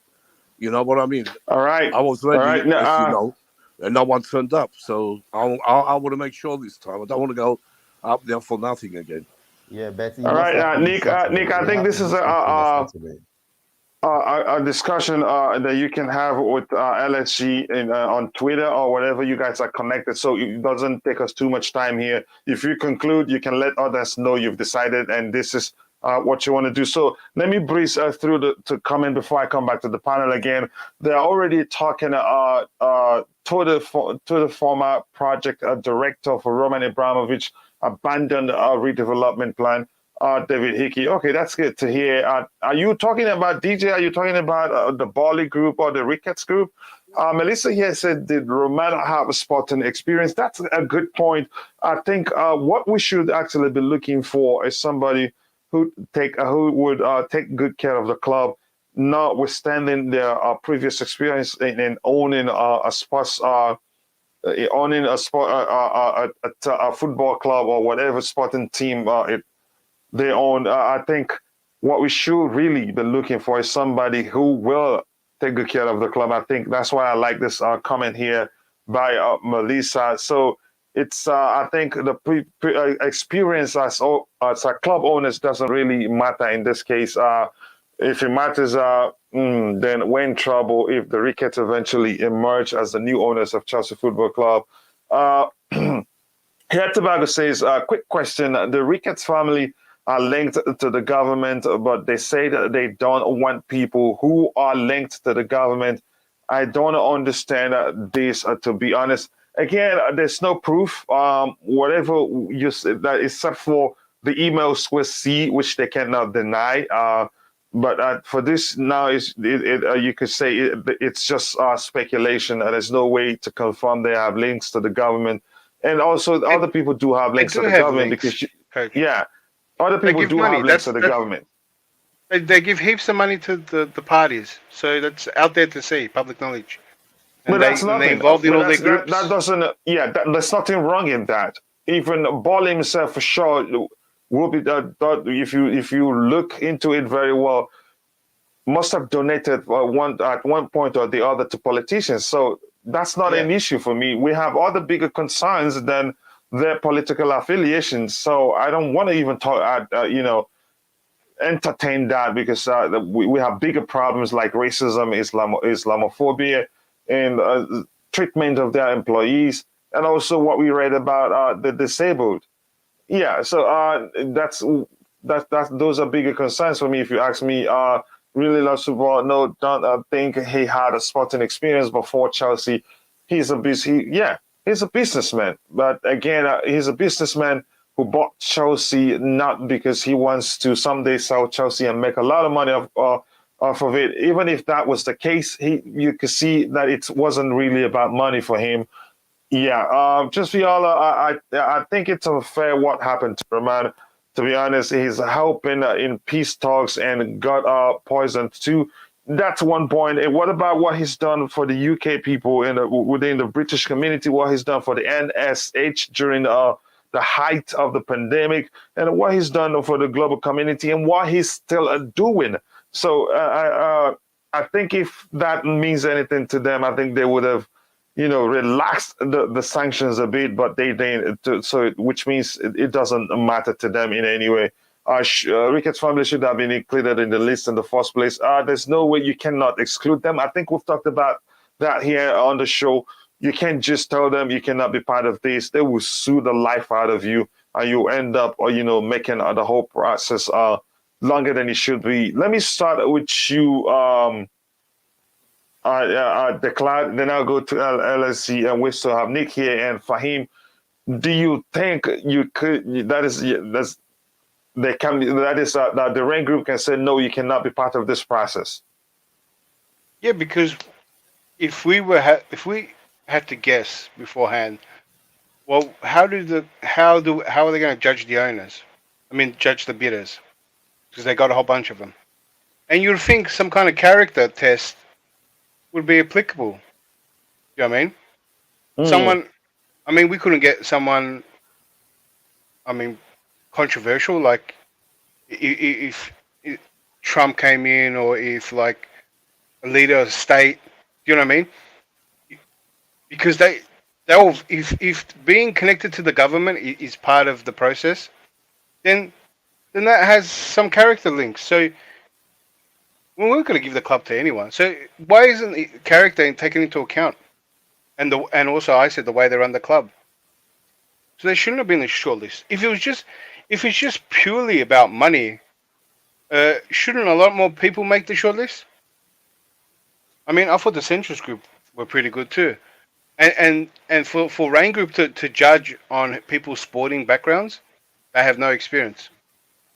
So if they're not going to judge people's characters, they shouldn't be judging whether they have a sporting background and how well they do.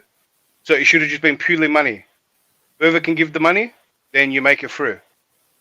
And if you don't make the list. So I feel like the criteria should have been told to us. And if that's the case, where Rain Group are just checking money, and now it's really the process of character and what you do and how you deliver and all that stuff, and the fans, then yeah, the Ricketts wouldn't make it. But I mean, the shortlist should be a lot bigger. Why? If it's purely about money, why isn't there a lot more bidders? because I'm sure a lot of other people would have came up with the money. Especially everyone in the shortlist, I'm pretty sure is going to loan the money anyway. No one's got that type of money to throw. Yep, all of them. All of them. I don't think any of them will pay out of pocket. I don't think they would do that. It's a huge risk in the first place because they're all businessmen and women. I'm Yeah, not sure if there's any coach as woman well. They're involved going to have at this point. a second round of bidding too. You know that, yeah? Yeah. So already one of them who didn't make it to the final, Woody something, said it will be a huge financial undertaking to take over Chelsea Football Club. So that explains the fact that I don't see any of them paying out of pocket because it's a huge risk. If you're a businessman, you don't do that in most cases. Go ahead, declare that you done. Or Yeah, I was should just going to add, uh, and this was my fear for a long time ago, is that if it's a bidding war, then that means the person that is ready to milk the hell out of our club is the person that's going to win, because the person that is ready to get more for his investment is the person that's going to throw the more money at it. So it shouldn't be a bidding war. The Romans are going to see that money, but if it's turned into a bidding war, then we're in trouble, because the Ricketts, if they can see how much money they can pull out, then they're going to link up. They can link up with more people now, and the other people can do that too. So we have to really rely on the fans to really show that a lot of hate for the Chelsea board to say we can't have these people, regardless of how much money they throw. I hope that is taken into account. But if they're now Paul kind of, I'm open to it. If they get the Chelsea trust on board and then they try to think it's fine, that's why. I mean, that's why I even asked the question: how do you won't get these people out? So how would you go about it? Would it be wise to just everyone take a break? The more people that took a break from Chelsea, would it have an effect? Would the more people that deemed the owners straight off the bat, because these people are so conditioned, they know how to play the game of being hated. I mean, look at if you want a good comparison, look at Arsenal and look at every time they do something and how and they want, and the Cronkies aren't going nowhere, and they're all about the Super League, and their ticket prices are the most, and they bring out the most merch as well, right? They milk the hell out of their fans, right? And then now they're doing okay, and the fans straight away come on board, and it's going to be such a love-hate relationship, and that's how Chelsea will end up, and it's the worst feeling, especially of wow. how with I Abramovich. mean, I'm still hopeful, but really, I must speak the truth. I am really, really concerned. I want to welcome. I want to welcome Pierre to the panel. Pierre, how you doing? I'm doing okay, and you? I'm fine. I can't complain. I don't know. I want to start you with this comment on the screen. But if do you have anything in mind before you jumped on? You want to talk about? Well, I think I came on board or decided to join because there was questions about sporting experience. The candidates that have all been shortlisted have all had involvement in sports teams, and then there was a question about but Roman Abramovich didn't have sporting experience and stuff. And I think different times really. When he came in, yes, he is a rich person still. I was going to say he was, but he came in as a Russian billionaire to buy the club, but the club wasn't under sanctions then. It was running already, and when he did take over, Ken Bates was still around for there was an agreement at a passing stage. So the club that was being run by Ken Bates, Roman Abramovich was allowed to take over as the new owner and find his feet. The issue here is that the candidates that have been shortlisted have got virtually zero time to find their feet. Once they take over the club, they've got to have it up and running immediately. That yes, they may have some of the old board to use if they want to, but I think that the desirable aspect was to have people who have had previous experience running a sports club, and I suppose that's Ricketts just ticked the boxes. They didn't go into looking at their personality and stuff. The Rain Group just simply said, do they have the backing and do they have previous sporting experience? And people like Nick Candy and I would say SMG Group and stuff like that, they probably say, well, they're not currently running sports teams. So It wasn't all about where the money was, how much money they've got. It was a combination of the two, as far as I can see. That was really what wanted to contribute. Where people were saying about the fact that Roman Abramovich didn't have sporting experience, I think it's just a different set of circumstances. Good.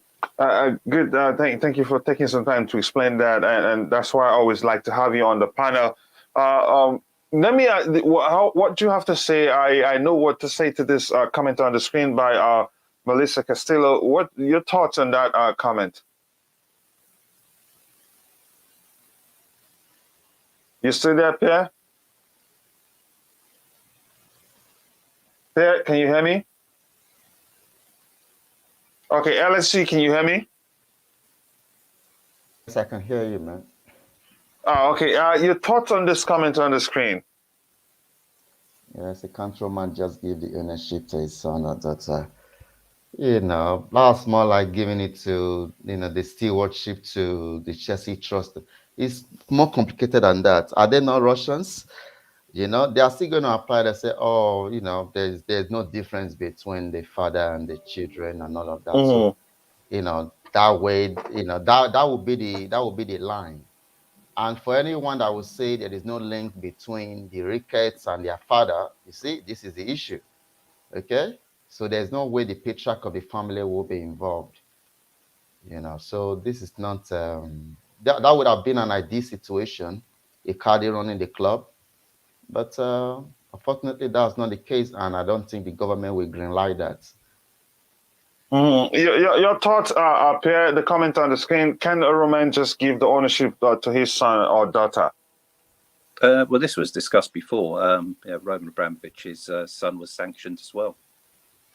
Yeah, exactly. I knew what to say, but I just wanted you to help answer the question, so it wouldn't make sense to transfer the ownership to his son. It will be what we'll still be going through, what we're going through right now. Pierre, how about this one? Just Viola says, God forbid something happens to Roman, then what? In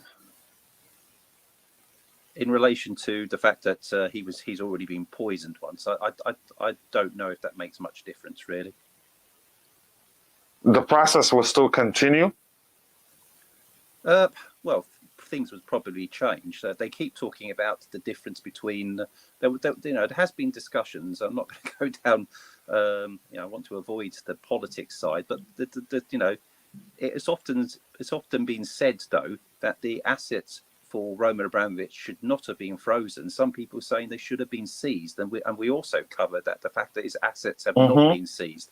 That's always a possibility. But of course, that is always likely to be more of a scenario, especially with Chelsea Football Club, that it would then be regarded as assets no longer belonging if something happened to Roman. The point is he's alive. We're just discussing a probability that hopefully will not happen, and his assets have been frozen. Obviously, there's a license to allow the club to be sold with the insurance that he doesn't actually benefit from it. But so that is the process, and I don't see anything changing on that. So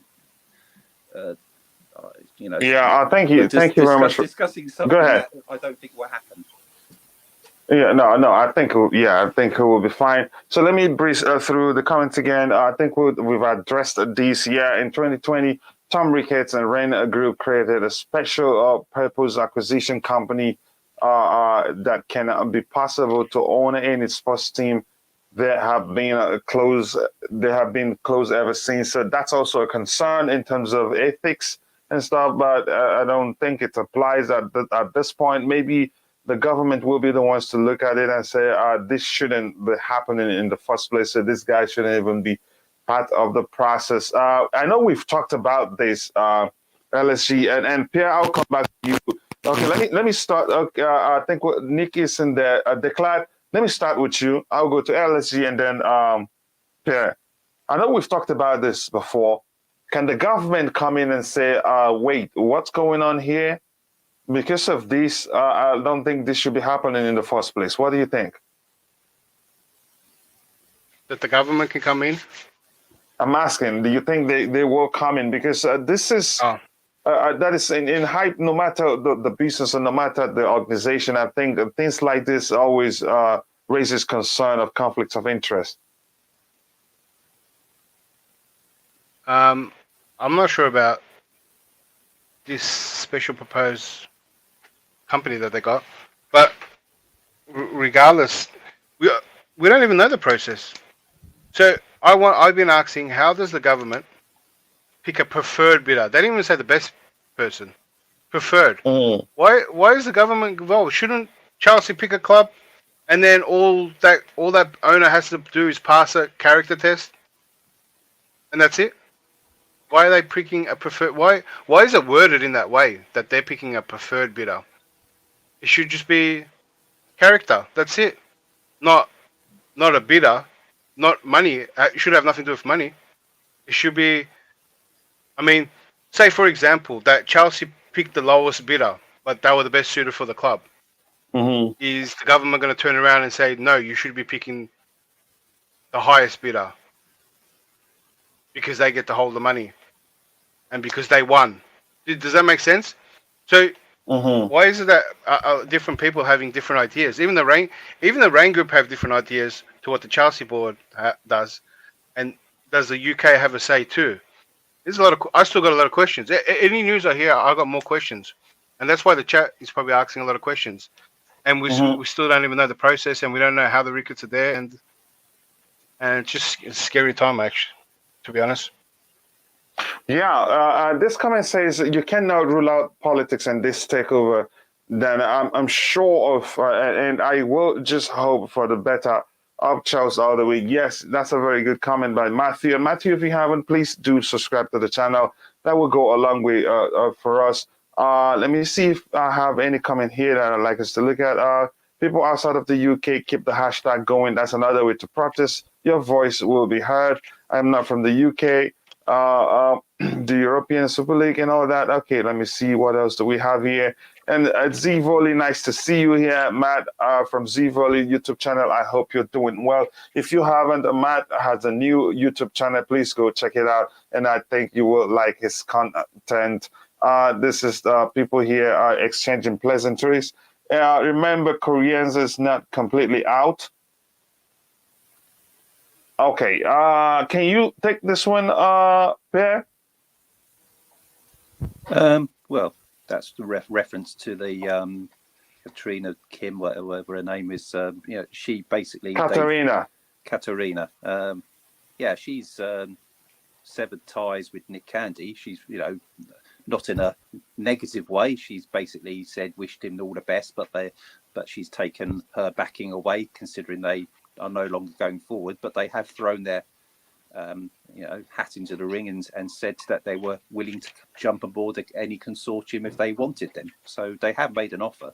I think SMG have done a similar thing. They said they were willing to join. So there are people there who are willing to back consortiums if they will take them in. So the existing consortiums, if they need further backing, they are making themselves available. So I suppose that's what you would say about the Koreans are not completely out of it. If someone decides, yes, we'd like your backing, thank you very much, we'd like sort of further investment, then they would be back in there. They've just decided to drop out from a losing bidder, one that hasn't been shortlisted. So they disassociated themselves from Nick Candy because he's now out of the running, and they're trying to look out to see if anyone else wants to take them on board. Okay, and not necessarily they're not coming in as an independent bidder. They're joining the groups in the current phase. But the shortlist has been decided, so they can only come in and say, look, we're still willing to back or provide backing, and seeing if any of the consortium, any of the shortlisted consortium bids are willing to have extra backing. I'm not sure which of the groups requires the funding the most, but I think they're not going to, obviously they want to, whichever one they join, if they join any, they want to join the winning one, don't they? Thank you. Thank you for taking some time to explain that, because that can be confusing. But Fraser, I think, followed it with this comment here saying they are seeking to join other consortium. So that makes sense. The South Africa lost a lot of money. I'm not sure what it's talking about. That Camila Cabello, I am fan to just be able to like hard music, and of course, okay. Let me see if there's anything else. I am Muslim myself. I will make all I can to make sure Ricketts do not join us. But if they become the owner, I will be. Yeah, nobody will celebrate that. There's nothing to be happy about it. I think it will cause a lot of issues, and I think there lots of protests too. I still believe it will not happen, but then again, the fact they're still part of the process, technically, they could emerge the new owners of the club. You should Will Smith the Ricketts. I think we should Will Smith the Ricketts, but that's not a civilized thing to do, if you ask me. And again, I don't want to go into it, but if I want to talk about it, I say Will actually slapped the wrong guy. Big up Coachila and panel. GUV 1905. Nice to see you again. It's been a minute. I hope you're doing well. I think we've missed you. LSG, any Chelsea fans who want to come on Saturday between 11 to 12 p.m. before the game to protest against the Ricketts. You heard that, and also check out Nick Blue on Twitter. And if you're joining the panel, if you have a Twitter account, use your name on StreamYard. Use your Twitter handle as your name on StreamYard, so whenever your name shows, people in the chat who wants to follow you can easily follow you. Also, we have this comment here. To be very honest, I really think that Roman will keep the club at the end of the day. Peace talks are happening at a very, very rapid rate. If the EU unsanctions him, the UK government has to unsanction him too.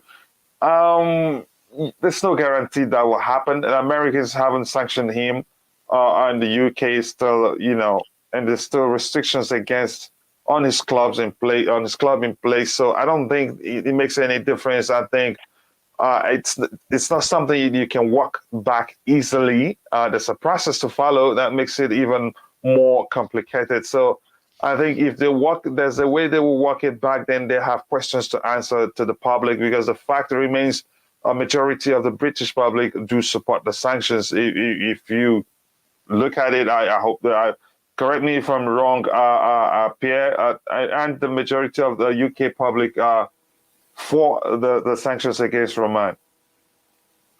Coach, sorry, Pierre, can I one word before you talk? I'm not going to be long. 2 seconds. Yeah.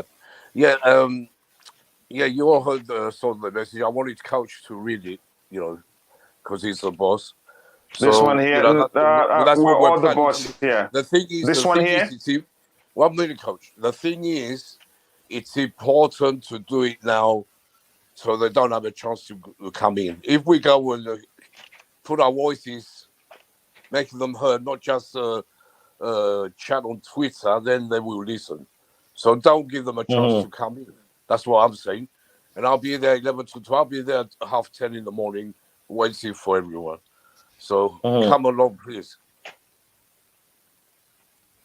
Okay, you've heard the man. He's saying it's important to make our voices heard now before they come in, because if they become Chelsea owners, the protests will be irrelevant, because getting rid of them will not be easy. You hit your head on the ground, jump, and land upside down. It will not change anything. Over to you, Per. You were saying something with regards to this coming, right?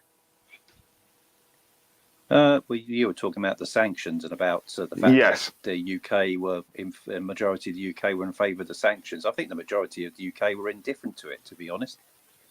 The government made the sanctions. I can't really say that the majority of people saying, "Oh yes, it's good that those 7 Russians were sanctioned," because I say 7 were sanctioned on the same day.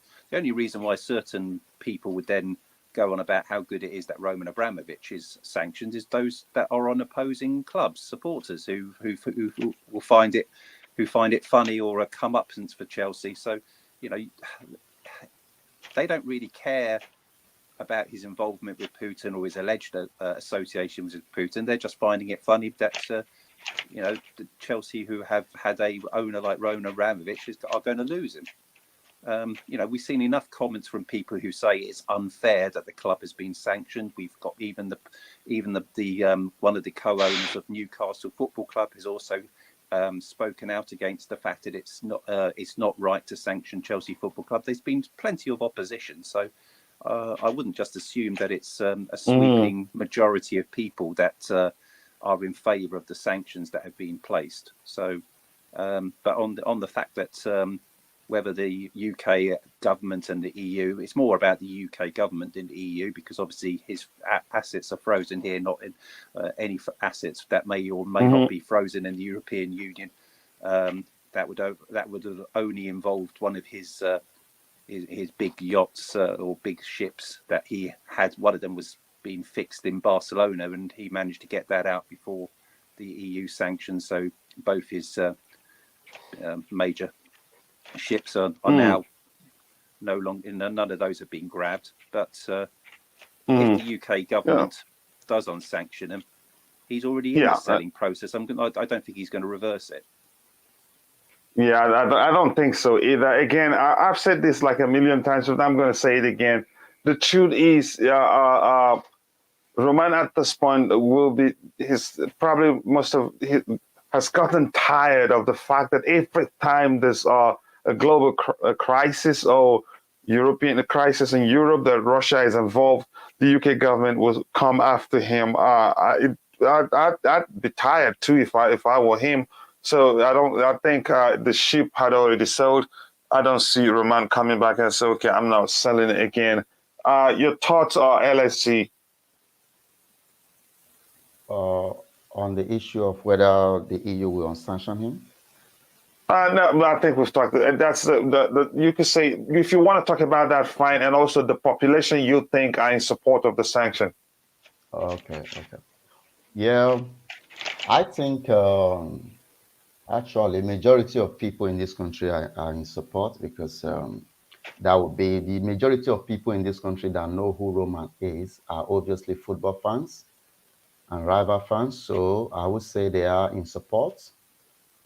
So in terms of people that are against these the opposition against the sanctions, I don't think there are much, apart from Amanda Stavley and Rio Ferdinand, that was specifically on Chelsea. I don't think that I've seen a lot of people in the media that actually came out full-blown defense of Chelsea. If anything, if you look at TalkSport, one of the leading TalkSport hosts, we have Sam Jordan. He's been running a campaign. He's an effectively campaign against Chelsea. The only time he said anything positive was when Newcastle was involved, when Newcastle was being dragged into the conversation. Okay, that was the only time he had to defend, because he know he will be hypocritical if his position does not defend Chelsea in the same vein. So in terms of the media, is it Sky Sports? Is it ESPN? Almost every person on the panel there, they are all, they are all sharing of these sanctions. They are thinking of what more can be done. The other day, we have people like Matikian saying, that he doesn't think that the sanctions have gone far enough. Okay, even when Simon Jordan was trying to defend Chelsea, saying that we should be allowed with the ticket sales and all of that, he was still insisting that, or was it Danny Murphy, that the proceeds should go to Ukraine. But Simon Jordan was saying, why should the proceeds go to Ukraine? Why is it not held in an escrow for the Premier League, so that the moment Chelsea is on sanction, then the funds can be given to them? You see, this is what happened. Rational conversations happen when a club that is not as hated as Chelsea is involved. That is when you see all of them coming out from the woodwork to say something rational, something hopeful, and something that everyone will agree with. You hear Jamie Carragher saying, "Oh, I don't want them to go to the wall." Of course, you want us to go to the wall, okay? Because immediately you started harassing our manager to go to Man United. Okay, now they are looking for our players, so they want us to go down. That is why I'm very, very scared. I'm very, very worried that if the government is the one in charge of picking the preferred bidder, let's look at Parliament. Whether we'll admit it or not. Most of these people grew up supporting, the football oligarchy in this country. Most of them are Liverpool fans. The MP that, brought this up, Chris Bryan, is a Liverpool fan, even though, he's from Cardiff. He's an MP from Wales, but he's a Liverpool fan. But that is not being talked about. The people that will discuss it, the people that will gaslight us are all fans of rival clubs. We've not seen any, prominent member or, or ex-Chelsea player that have come in here to defend us. That is why it's very, very scary proposition to think that the government will be the one to pick the preferred bidder, Hello? or to even think Hello? that, the majority of people in the UK are against the sanctions. They are not against it. They are fully in support of it. Okay. Again, yes. Pierre doesn't think so, and you think so. And for me, for some reason, because I'm seeing that maybe I'm misjudging the size of those that support it doesn't support it because of what the rival fans they're making some meal out of the whole situation. Declan, I'm going to come to you. Your thoughts on that? On this comment, yeah. Yeah, you can go ahead with this one on the screen. For me, if you ask me, I'd say for Roman to do this, it would be very dangerous. The moment he does this, he becomes a target of you know who. And I don't want to say that. I don't think that's a good idea. He could do it if he want to, but it would be dangerous. You go ahead, Declan. His PR team should spin it like that. So the story with the poisoning is quite interesting because that happened 3 weeks ago, and if it was, I don't know. To me, I felt it could be fake, it could be real. If I don't get why the Ukraine negotiators would have cried woof straight away. They would have hit the press straight away and let the world know what happened when it did happen, and what Putin was trying to do. The fact that it happens 3 weeks later, international week too, I guess, slow week for news. And maybe someone else wants the war to keep going. Maybe those peace talks are making progress, and someone is trying to add fuel to the fire and wants it going. But for Roman alone, though, they should his PR team or him or whatever should just play the fiddle and say that yeah, all right, you guys broke the news. I'm under threat against Putin. You should, and the UK should protect them. It should undermine everything the UK has been saying, the narrative that they've been going on with, and should change that. So, yeah, I think you make perfect sense there. You still want to add something to it? But Coachella, even if it doesn't, right? Let's say it goes the other way. Someone's clicking. He's been shown to be he's there doing peace talks. He's a negotiator. Like, shouldn't that clear his name too? Like everything the narrative that they've been pushing, right? It's not there. There's videos of him in peace talks and the works. So how could they still have sanctions on him? The media should be talking about it, and the topic should come up. And I still have some hope that they start pulling back on the sanctions, right? Because of all the things he's doing. So regardless of whether that story is true or not, it should work in Roman's favor. Yeah, Donut, you wanted to say something? I want to say hello. I want to say I never saw your live, so I just came to say hello to DJ if he's there. I want to say hello. No, DJ isn't here. Yeah. DJ is probably at work. How you doing, Donut? Good, man, good. I just come from work. Yeah, man, I just saw yesterday that Algeria was eliminated. Surprising state. So yeah, what a day was yesterday. Really, what a day.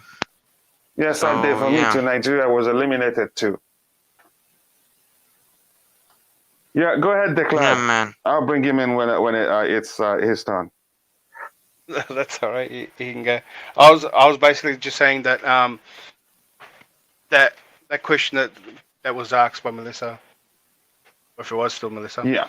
It was Melissa that asked the question. Yeah. Whether it's true or not, it should be played. It should be played because of the narrative they have in the UK and Europe. And if it's true, then the Europe and the UK should be actually protecting him rather than sanctions and exiling him, right? If they feel his life is under threat, right? They should be actually doing the opposite of what they're doing. They should be opening doors to him. And even if it's not, I mean, the peace talks and what he's doing should be highlighted, should be made loud, and they should take away from the sanctions. Yeah, I think you make a good argument there. Let me quickly go through the chat, and I'll come back to Pierre. We'll talk about the Boehly group, and I think Pierre can educate us on the structure of their group. But I want to ask one final question before we do that. This reads, what I know about Roman is that he's very rich and he's very, very smart.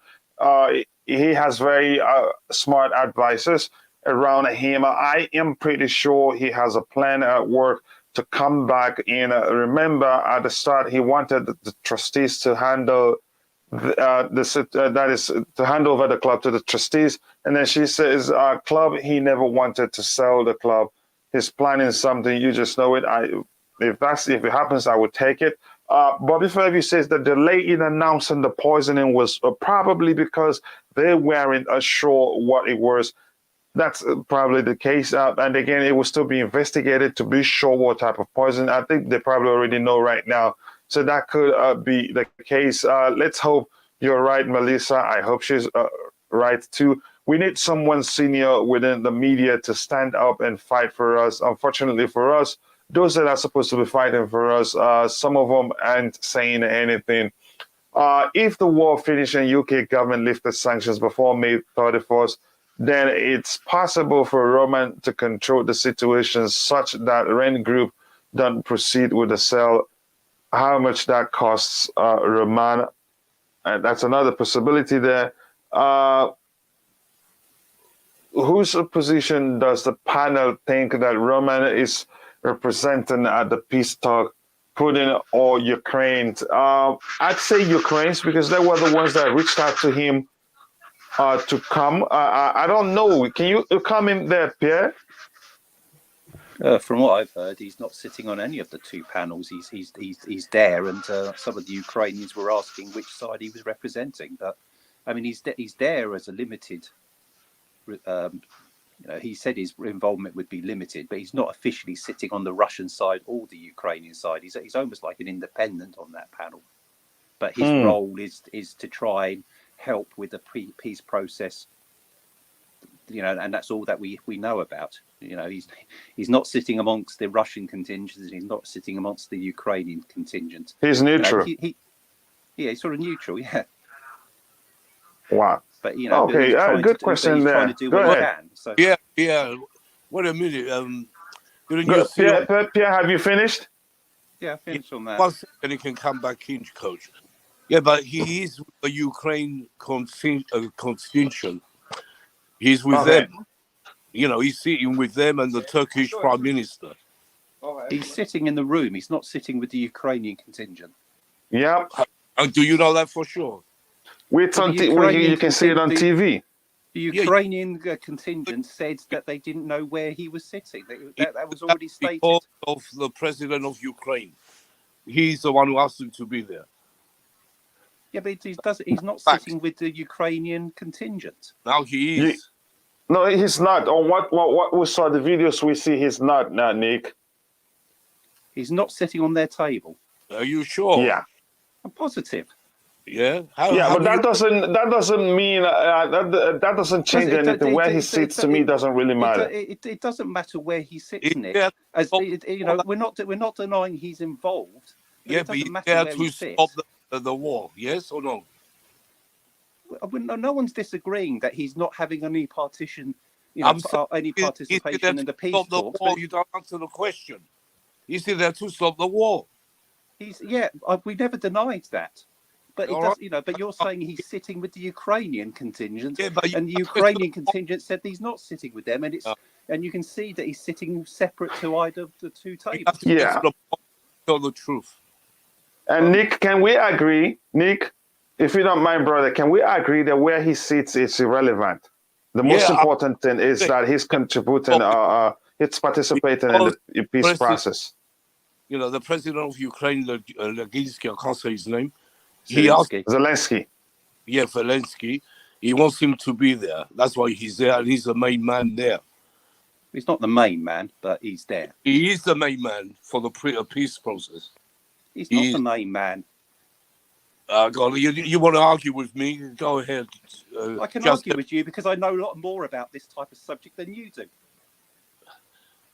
Okay, so I understand your point. Bobby Ferguson says where he sits matters. Folks are trying to position that he's representing the Ukraine position when he's not. Again, I'm not sure about that. I don't know that much about the peace negotiation process. Chelsea fans, for you, fight over where he was sitting. Yeah, exactly. It's funny, really, but again, it happens. But thank you. It's a civil argument, a civilized argument. Nobody's throwing punch at each other or insults. So, final question before we talk about the Boehly group, and then we can round off. The question is, does any of you on the panel have a clear understanding of the plans of the Ricketts family? You want to start? You want to start, Declan? Yeah, let me come in before Declare, Coach. Yeah, the Ricketts. We have what they want is to make money, more money. That's what they want. Then they're not for the club. They're not going to. They might do something in the beginning, then they will take everything out of the club. That's why we don't want them. That's why. Go on, Declare. You can carry on. Declare. Yeah, Okay, you thank said you. it. Any knowledge about their plan? Like we know people who's planning. The other people are planning these. They have these plans. They want to do that. They want to do A. They want to do B. About the Ricketts, do you know anything about their plan for Chelsea? Oh, to take as much money as they can, join the Super League, probably fund their Chicago Cubs team with it. Yeah, they're in sports for the wrong reasons. I think one of the Ricketts, he gets involved, he likes it, but I think he feels that he can run a club in the most bad way, like that. The finances of the clubs aren't great. He has no sporting integrity to, he will sell players, he'll get rid of players. I think I recall when they actually won the title one time. I forgot, the World Series or whatever it was called. And then the next season they just sold some of the best players, and they've been on the downhill since. So if Ricketts was coming, he'd probably have an objective to win one thing, and once he won it, and once he built the stadium, and once he got the marketing, and so that's why, it could be a good 3, maybe 5 years with the Ricketts. It could be, but after that, return on investment, he'll take out loans, he'll put on the name, he'll take out money, he'll put money in their Chicago clubs. They got debt. You will have to start paying loan with interest on all the loans that he put on for the stadium, for the buy. That's what I fear the most. You got to think that whoever's coming in the club are spending $3 billion. It could be more, right? Say it's 3, 4. Doesn't anyone think that they're going to want their money, some money back? Even it's even Roman wrote off 1.5. Yeah, we've already talked about that. That's Satan. Yeah. So I mean, all I want is the minimum is that someone actually just keeps the club, just running. Like you don't take out money, whatever the club makes, you go with it, and let your 4 billion or 3 billion be in the value of the club's worth, because Chelsea could be worth maybe double that in 10, 20 years, right? And keep it like that. But someone like the Ricketts are very skilled in knowing how to milk the fans. That's one of the worst things, right? And that's what's happening, like at Arsenal and other clubs. And he's so Maori. He's so conditioned at just hate. So he'll milk the club. He'll raise the ticket prices. He'll do the works. He'll marquee. He did a marquee pay per view.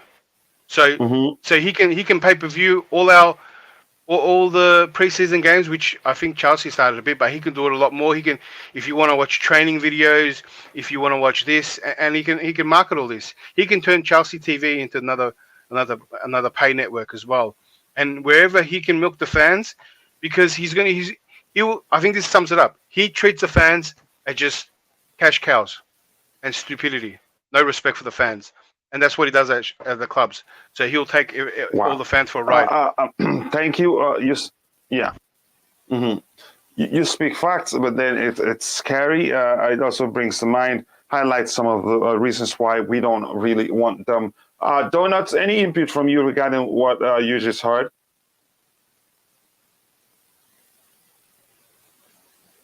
Donut, are you still there? Okay, I'm just gonna go to Pierre. Pierre, any clear plans? Any clear plans from the Ricketts that you know about? Can you educate us on that? Well, Claire has just said a lot about the Ricketts. The only thing I can add to that is that they obviously spend a lot on PR because that's what they've been doing. They've been, they flew over to England and spoke to the, had their interview with Paul Cannaville, which he hasn't endorsed them. He's also spoken to the Chelsea Supporters Trust, etc. They've tried to build. They're trying too hard. Well, they're trying too hard, but they came over. They've impressed certain people. I'm not saying that Chelsea Supporters Trust is still against them. Paul Cannaville has obviously got angry about the fact that someone turned around and said he's endorsing their bid, which he's then rightfully said he's not endorsing anyone. But they're still trying to appeal to fans by saying we're nice guys, forget about our father, etc. And the only other thing which I don't think has been covered is the fact that they're the ones that have spoken to the architect and the project manager for the plans for redeveloping Stamford Bridge, which hasn't happened so far. And they believe the fact that they have spoken to the architect and everything for the plans that were approved before, that has, for some reason, that gives them an edge. I don't know why it specifically gives them an edge, but it's sort of what they're sort of saying is, look, we're so committed to developing Stamford Bridge. We've spoken to the people who had the plans that were approved, and that's what they're trying to sell. Whereas the other consortiums, they have plans to redevelop Stamford Bridge, but they haven't contacted the people responsible for the previous plans. I think that's a good input there.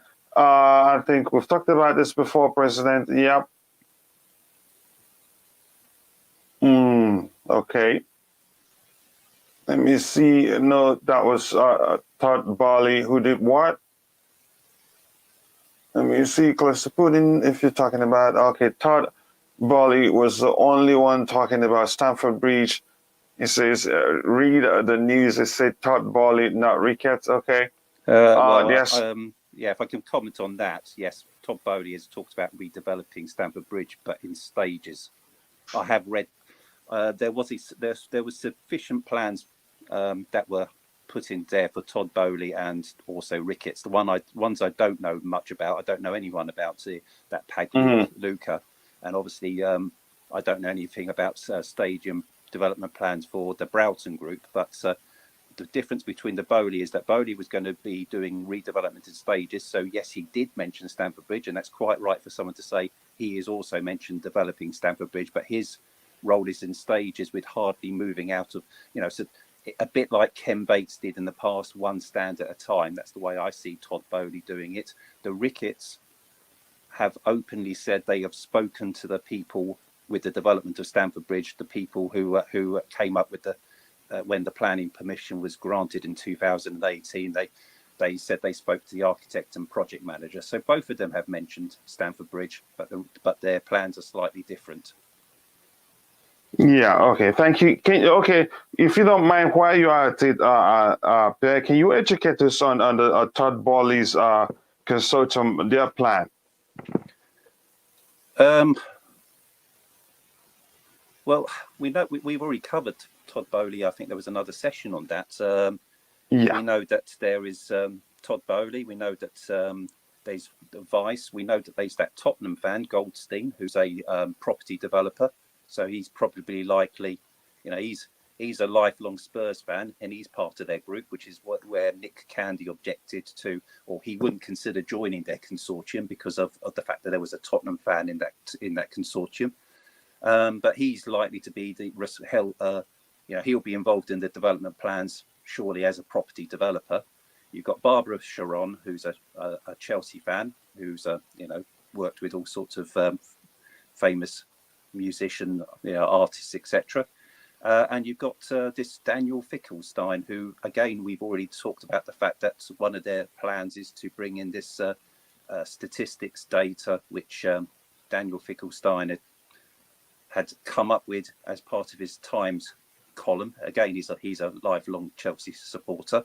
But Liverpool are the club that has famously adopted this system, and it looks like Chelsea would be adopting that if Todd Boehly comes in for their transfers. He has highlighted A-list transfers when he comes in. He's promised a number of A-list stars, and he wants to develop Stamford Bridge in stages rather than one go. So what he's trying to avoid, which is different to the Ricketts, is that if Stamford Bridge is developed by the Ricketts, then the likelihood is that Chelsea would be playing at somewhere like Wembley Stadium for a period of 4 to 5 years, however long it takes to build a stadium, where Todd Boehly is looking at Chelsea only leaving Stamford Bridge on shorter terms if required, and trying to build most of the Stamford Bridge while games can carry on being in there. So if they take the one stand at a time type of approach, that you would be playing at Stamford Bridge with reduced capacity at times. Yeah. So overall, yeah, go ahead. I don't think I know much more than that, because I think you covered pretty much everything. I was going to ask you, overall, would you say that they have a better plan, or a much more defined plan than the Ricketts? I've seen more of the plan for the Todd Boehly group than I have seen for the Ricketts. I've only seen their proposal of speaking to the previous approved plans for Stamford Bridge on the Ricketts. I've seen nothing about their approach to, they haven't mentioned about A-list signings, but I'd imagine if they come in just like Eddie owner, there will be a few purchases. Mm-hmm. They haven't mentioned about introducing any group in there, any sort of new process of signing players like this data, which I know there'll be people here on the panel that are dead against that as well, about using this data system for identifying players. But what I haven't seen for the Ricketts or Boehly group, so I can cater for both of them there, is I haven't seen what their viewpoint is on the Chelsea Academy, the women's team, or any of that. That's the one bit that neither of them have got in their plans. So, the fact that they, it doesn't mean that anyone is going to dismantle that or decide we don't need a Chelsea Academy, we don't need this. But on the reverse side, it would be nice to see that one of them actually said, no, we want to continue with these. But I haven't seen that. So there's no guarantees that that things in that area would change. Yeah, I truly understand that. Your thoughts, LSG?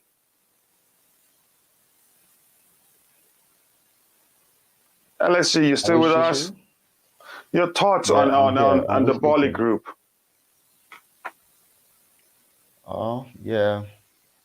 I think I think the Boehly group is probably one of the most discussed group in this panel. So, yeah, with the list of bidders remaining in the campaign, I believe they're probably the most feasible consortium now to going forward. In terms of dealing with the existing structure of the club, I believe his consortium is actually committed to that as well. So I don't see him coming in and then dismantling what has been built. And I believe they are even paying attention to our current everything involving Chelsea, including the women's team. You know, some of these bidder might have seen the women's team dismantling Leicester 9-0. You know, so they don't want to lose any of those players, I would imagine. So I think in terms of the existing structure, it's part of the plan, it's part of the criteria. They will have to meet it. But the fascinating thing about the ball league, apart from insistence on the purchase of A-listers, you know, like Jose Mourinho would say, you know, there are different types of eggs, you know. So he want the fresh eggs, all right, the one from Waitrose, not from, you know, Lido or some, you know, other shops like that. So he wants the best stuff, and that is going to ensure that we remain at the top, at the highest level. And I don't think it's going to not listen to what Tuchel says. You know, if Tuchel says, you know, this is what he wants, I believe any new owner should listen to what he has to say. But I cannot guarantee that same thing with the Ricketts, because apart from all the negative issues we've discussed with the Ricketts, honestly, these people, when they came into the Chicago Cubs, although they've never won in their history and all of that, you know, they actually won one time. They rebuilt Wrigley. They rebuilt Wrigley, which is like their venue, like the way we call Stamford Bridge. They rebuilt the area, but with much opposition from the community, and you know, the people there don't even like them. And as soon as that was done, they started getting rid of their best players. Every single one of their best players gone, you know. So they don't care. And that is the exact same model. They are used to being hated by fans, you know, and they see it as a motivation. So the more you hate them, the more they are going to push to try to get it, and then wreak their havoc on you later on. So we must do everything to stop them at the inception. Yeah, you guys are scaring the heck out of me. Nick, I'm gonna bring you in for a bit. Declare your thoughts on the Bali group. I was just going to add also, maybe you can find the tweet. There's also a tweet back in an article, You wanted to add something for the 2013. Ricketts? Yeah, where they for the Ricketts, where they threatened to move the stadium, and there's a whole article. They were going to move the stadium of the Chicago Cubs to a different area, so they also had that in the plans. I saw that. I saw that. Yeah, you can find the coach if you. I'll look at it later. But I mean, in terms of Boehly, I mean the Ricketts have made the Boehly look very good, because everyone's like, "Oh, I'll take Todd Boehly," just because of how bad the Ricketts are. It's amplified. It's amplified them, but I don't like the backers of the Todd Boehly group mainly. Like Todd Boehly said a lot of great things, but I think he started to play politician, and once he started talking about sensible spending and data, and he was really trying to play to the ear of the crowd, but he maybe thought the ear of the crowd was to a crowd that was doing badly. He must not. He must have think Chelsea are in a bad position, and now he's going to come and save us. That's the ear. That's how he was playing. And all he needed to say was, "We're just going to keep doing what you're doing because Chelsea's in a great position." That's all he needed to say. But Todd Boehly act like he's going to save us. So obviously he doesn't know what he's talking about. Weiss is one of his backers, 86 years old. He could, I mean, to no offense, but he could pass that very soon or any time at that age. And who gets his share? Does his son get his share? I mean, who does it fall to? Who does the money fall to? Who gets his share? So we could have an interesting consortium party new member, and we don't even know about. I think I wouldn't be concerned in terms of Wiss's age. I think. Sorry. No, but it's a factor that who gets Wiss's I really do get your fortune. point. Yeah, I get your point. Yeah, I get your point. Yeah. But I think but even if it's not now, it could happen 5 years. It could happen 10 years, right? If they're in the, it could happen down the line, right? I mean, at that age, even 10 years, you're gonna be 94, and that's. I mean, he's lived a great life, but none of us know who gets the part of the club. Does his son get it? And is his son a loose cannon, or does he gonna spread it out into his whole family and all his siblings, and then they start having sibling infighting, and they're all fighting for that peace for Chelsea, and it just becomes a crazy mess. So it's also, you have to take in that factor account. I could also add some positivity. He could be a great person and maybe a massive Chelsea fan, and then he wants all the great things, and he actually invests money, and he becomes like a third, a third of Roman. You know what I mean? He could be that, but there's a question mark there. Has to be addressed. Then there's Goldstein as well, Tottenham owner, purely money. So how does Boehly say all these mad things and then have his consortium under control? Because you got one of your consortium that he's a Spurs fan. He's just here for money. And I think it's worrying that Todd Boehly is a lot of people's preferred pick and one of our best bidders to a lot of people's eyes. I mean, when I look at the whole group, I can't believe that out of everyone that wanted Chelsea, that these are the people we end up with. I'm still backing Nick Blue's mystery bidder. That's who I'm going with, and I've got a little hope that Roman actually gets to stay. Yeah, keep dreaming. You have every right to dream, and I hope your dream comes true. If it comes true, I'll take it. It sounds like a scary nightmare. That's why. Donut, I'm coming back to you. Are you still there, Donut? I don't think he's there. I think we've probably lost him. So I'm going to take him off. But I wanted to ask this question now. Let me start with LSC. Nick Blue. Let me start with Nick Blue. But Nick, can you quickly talk about this here? What when you talk about the Tottenham supporter, what group is he part of? The Martin Broughton group? Yeah. Okay. Yeah. Okay, Nick, can you talk about this comment before I go back to the Boehly, where Melissa says the amount of banter you guys are going to get. Todd Boehly first. Todd Yeah, Boehly, go ahead. About the plans, Pierre made it clear what sort of plans he's going to have for Stamford Bridge and what the Ricketts are saying. Mm-hmm.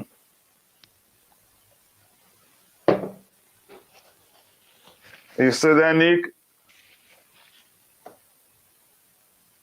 For me, Boehly Stadium, Wild West. Mm-hmm. Yeah, can you hear me? Yeah. Yeah, we lost you.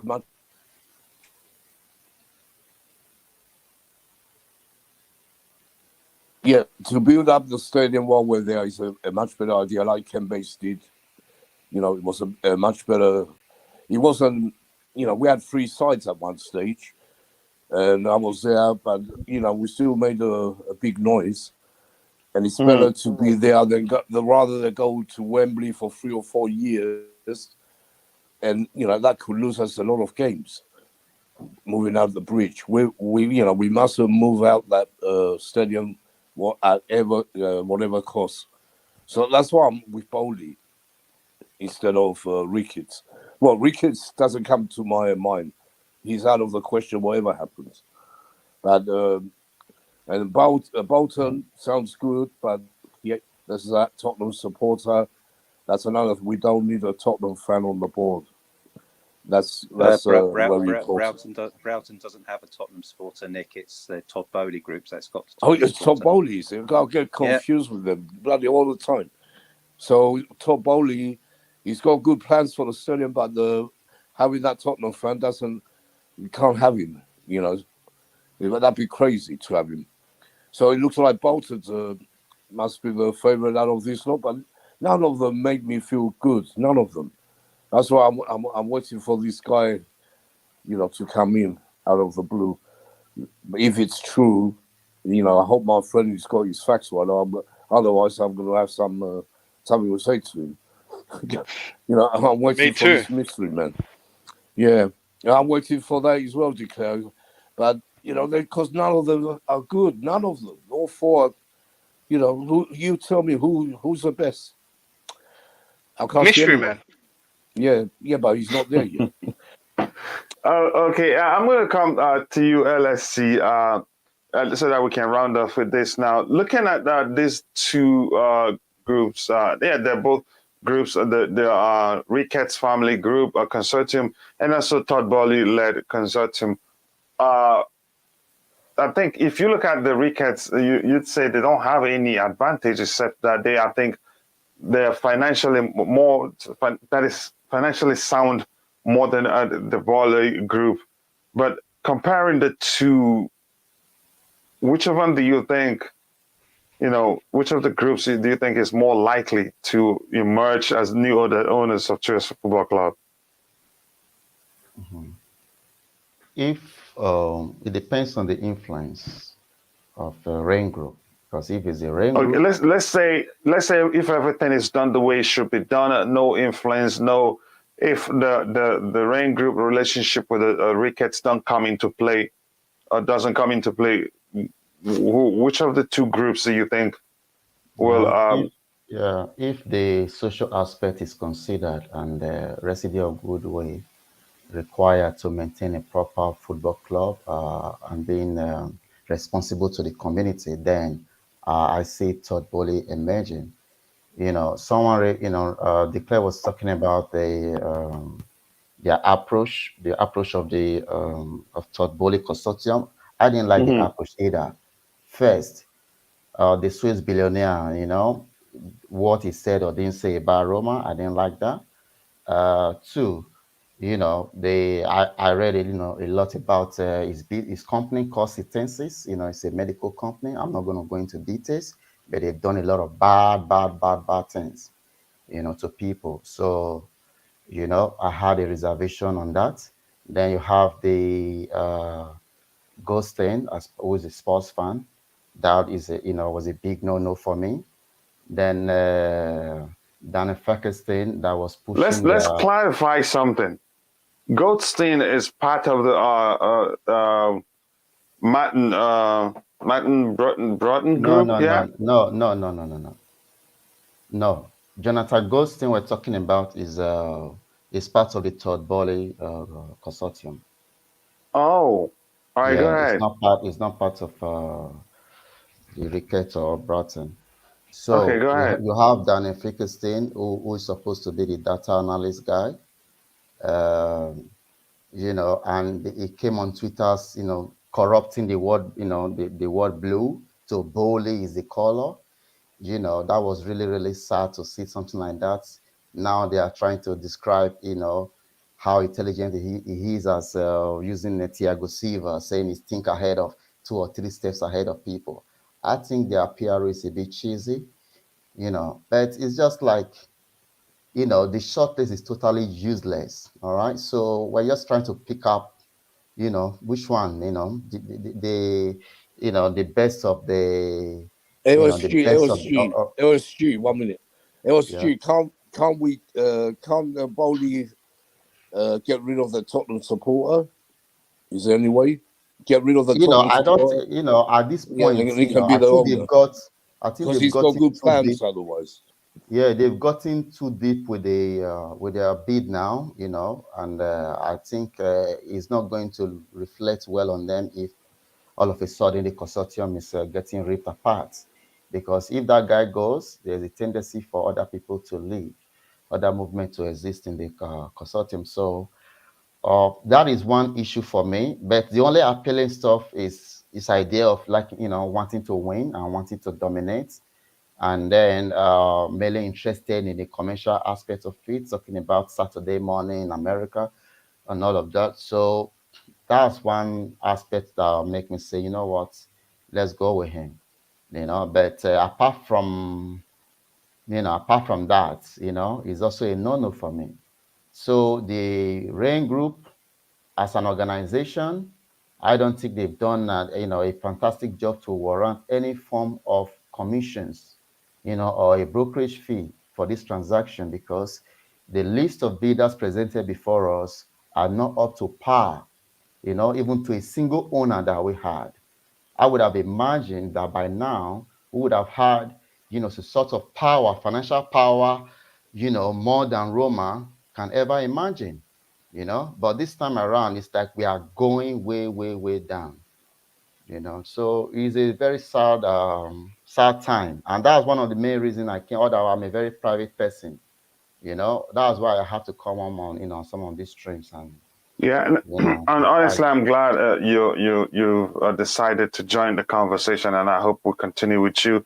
And hopefully soon it will be have 1 hour shows or even 30-minute shows, depending on the topic. But right now it has to remain a marathon show because there's quite a lot to talk about. Coming to you, Pierre, your thoughts on these two. Which of them do you think, deep down, believe will progress and will emerge as the new owner?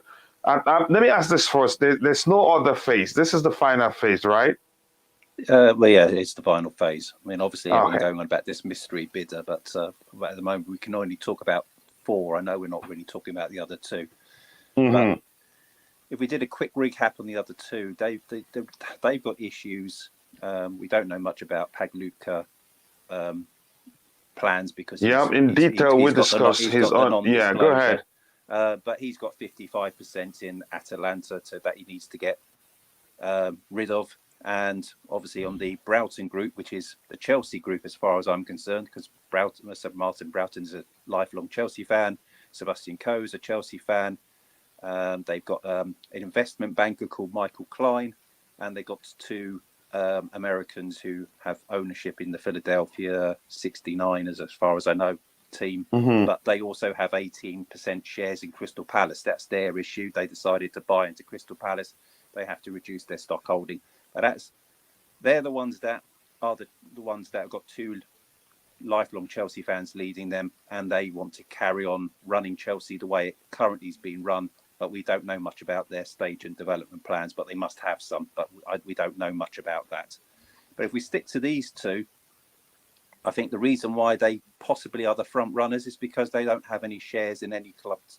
That is a conflict that will hold them back. Mm-hmm. Going forward, you can select either one of these 2, and they could pick up the club. As soon as they've got the keys, so to speak, to Stamford Bridge, they can be up and running. They don't have to get rid of shares. There's no conflicts. Of the 2, I would prefer Todd Boehly, and the solution I think that Nick would want is a fellow namesake. Is that the answer to Jonathan Goldstein, which apparently is not going to happen, is that you would replace that property developer with Chelsea fan Nick Candy. That's what they would need to do, because at the moment they've got some good plans. Certainly more plans evident than the Ricketts group. They would be favourite for a lot of people, but my sticking point is still this Tottenham fan in their consortium. That is my sticking point. Yeah, that's the only thing. That's what I was thinking. Me, I preferred Bowley than the rest, like yourself. But the Tottenham fan, that's not a good idea. That's a problem. Yeah, if there's a way to get rid of him, then I'm all for the Bowleys. Yeah. Declare your thoughts. Mystery man. No. What's his name? Is it Sir Brandon? No, Sir Bryden. Yeah, help me out. Sir Martin Broughton. Sir Martin Broughton. That's it. I've heard him talk, and he sounds very good. He does sound like a fan, and I think it's only his consortium that has question marks, and plus the investments in Crystal Palace. I'm sure they can work that all out, but it sounds like too many people, because he's a massive fan that is passionate, but he's trying to come up with the money, kind of like how Nick Candy sounded as well. I mean, these are fans, and they find the opportunity to own the club they've been supporting for years, and then they scramble to get the money. They're probably, over their head. They could, with people who give them the money. So I like his passion, but I'm worried about the people behind him. Also, the new guy that came out, Stephen Pagliuca. Did I say that right? Mm-hmm. If I try to teach you, I'll make it worse for you. Pagliuca, I think. Pagliuca. All right. Yeah, Viola's got to put him. For me, it's the actions for me that I think he might be my front runner. The only reason he isn't is because I think we don't know a lot about him. But from what I do know, he was part of the consortium that owns Boston Celtics, which were a pretty good, well-run club. But it's not that impressed me. It impressed me that he actually wanted to get really involved in football, and he bought 55, or his consortium bought 55% of Atalanta. And to go after Atalanta, it's more different than going after Chelsea, like many of these other bidders are going for. Atalanta is not a Champions League team year after year. It's not a well-known team. It doesn't have rep, so it would have. And Atalanta don't bring in that much money as well. So I think the passion that he had behind owning a Serie A team like Atalanta would have been the good work they're actually been doing. I mean, they rose up and they made the Champions League. They're playing good football. I think that's what sold it, and I think being a part of that. And I don't think you can make a lot of money out of Atalanta at the moment. You're not going to go there and milk the club. It's just what they have there was good to be a part of. With showing that interest in, I think you can take that interest into Chelsea as well and be part of that, and not milk the club and just want to be a part of football and enjoy and want to win and all that stuff. And he showed that with actions. Everyone else has talked a good talk, but Paluca showed by the purchase of Atalanta that, and he's also willing to give that up. So he's also going to lose money in this transaction to give up his shares. So I'm pretty sure he's going to lose out because he only bought that in February, and I don't think he gained that much in a short amount of time.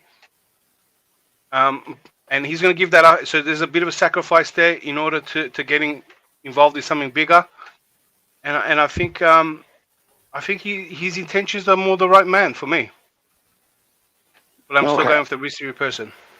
So you don't even want to say which of these the two people we talked about today will make it will emerge as the new owner? No, the Boehly has the biggest backing, I think, from the people, and probably the one of the favorites, or the biggest favorite at the moment. If you ask him who I want, the Ricketts shouldn't even be there, so you shouldn't even considered. But I want Paluca over all of them, and the mystery person over everyone else. Okay, no problem. I'm coming. Donut, are you still there? I think we've lost him. I'm just going to remove him. Now, coming to you, Per, any final thoughts from you on the topic we talked about today? On a topic that we talked about today, I think it's. I'm not sure what the poll results were, because when I first looked at the poll results, the Ricketts. Yeah, let me show you again. Let me show you the poll here again. This is the one on Twitter. There's some questions. So that's the Twitter one, but you were running a poll, and when I I'll show you. Let me show you the three polls. Don't worry, we'll have it here. This one, you know, the question already says, who would you like to become the new owners of Chelsea Football Club? Todd Boehly got a vote of 86%. Martin Broughton got 3.9. Ricketts 4.9. Stephen Pagliuca 4.9, and that's the one on Twitter. And this one has everybody, right? Okay. And this one here has all of them too. Still 59%. Okay, so Ricketts has gone second. Okay, fine. Exactly 20. That's the one that scared me when I saw it. I'm not sure if it is because you reach more people, even those that are not subscribed to the channel, when you use the community tab. So that one is scary to me. And the one in the chat here, that's between just Todd Boehly and the Griffin and Ricketts. Todd Boehly group has 83%, while the Ricketts has 17%. Okay. Well, I mean, I suppose the summing up is that the majority of, easily the majority of people want to see Todd Boehly win if it's between those two.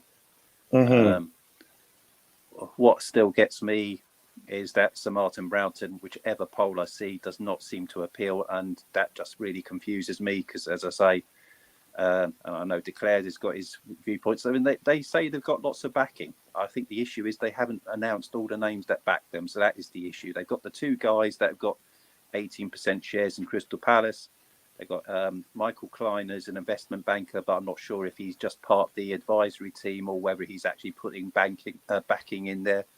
And they talk about other investment groups, but they don't actually name them. So I think there was a lack of transparency that they were saying with the Samartin Broughton group. But from his point of view, we talk about running football club experience. Sir Martin Broughton's been there. He's been a chairman at Chelsea, at Liverpool, rather not Chelsea, but he would adopt a similar role at Chelsea if his consortium win, because obviously the backers would be, would be have the majority of the shares. And I think his role, he wants to be the chairman at Chelsea. He's done that role before. And he's got. Do you think that goes against him, Pierre? Sorry, I just had one crucial. Why does that go against him for being a chairman at Liverpool when he was brought in to? No. Sorry, that he will pick up the chairman role, and the person that's involved in picking our owners is Bruce Buck, who would probably still want to remain in that role. I can't see Bruce Buck staying. Realistically, from his point of view, whoever comes in will want their own people in Chelsea. Does Bruce Buck? I mean, we go about Marina and stuff like that. Does Bruce Buck really think he's going to stay as chairman, whoever the new owners are? I couldn't imagine for a moment that maybe he thinks he was, but Bruce Buck. Yeah, but I'm saying, let's say the Ricketts say he will stay, and then the rest, want their own chairman. That would go against the Ricketts even more, because if there was one person in that board who was pushing for Chelsea to go into the Super League, it was Bruce Buck. I know, but if Bruce Buck is looking out for his own interest, and he's actually got to say. So if Bruce Buck was responsible for that, and I think he's quite lucky to still be the chairman at Chelsea, then the fact that Sir Martin Broughton would like to get into that role, okay, that might count against him because Bruce Buck won't get, he won't get Bruce Buck's vote. But I'm just putting my personal opinion of the four that I know about. My preference is still Sir Martin Broughton, because you've got two lifelong Chelsea fans in Seb Coe and Martin Broughton. And I'm not so worried about the backing as long as the backing is there, because you've got someone who's been very much involved in British sport in a whole with Sebastian Coe, and you've got Sir Martin Broughton, who's been a former chairman before and is a Chelsea fan. So and they have laid out the plans that they want to run the club with the Chelsea Academy and everything else the way that it's been run at the moment. The only question mark is I have not seen any redevelopment plans, and your other concern declared is about the number of investors they've got, the transparency, because they haven't all been named. Yeah. The more you have, the more the issues. Yeah. Thank you very much again, Pierre. Do you have anything else to add, Pierre? No. Okay. Nick Blue, any final thoughts from you? Yeah, I've got a few thoughts, really. Now, after hearing everything and digesting everything, I'm for Boehly. I like the plans for the bridge, but I don't like the Tottenham fan, and it won't go well with all the fans. For me, it doesn't make sense. But everything else is good about him. All he has to do is get rid of that Tottenham fan, send him to White Hart Lane or wherever. But Sir Martin, out of the rest, I agree with Pierre. So Martin Broughton, because he's a lifelong Chelsea fan, and he done a good job at Liverpool. He's as a chairman, we can get rid of Bruce Buck. He should have gone when he wanted the Super League. He was the one who started everything. So it's about time we got rid of him. Yeah, so it looks, but the only thing about Sir Martin Broughton, like Pierre said, we haven't heard any plans for the bridge. Is he going to redevelop the bridge? What's he thinking? Well, we can't leave it as it is. We have to get bigger. That's the only thing I want to know. if he does say he's going to redevelop the bridge, I'm more for him. Apart from everyone, unless that mystery man comes true, then it's got to be Sir Martin Broughton. If has plans, if he has plans to do rebuild, I don't want him to live from the bridge. I don't want a new stadium. We has to redevelop the bridge like Roman planned to. That's the main thing for me.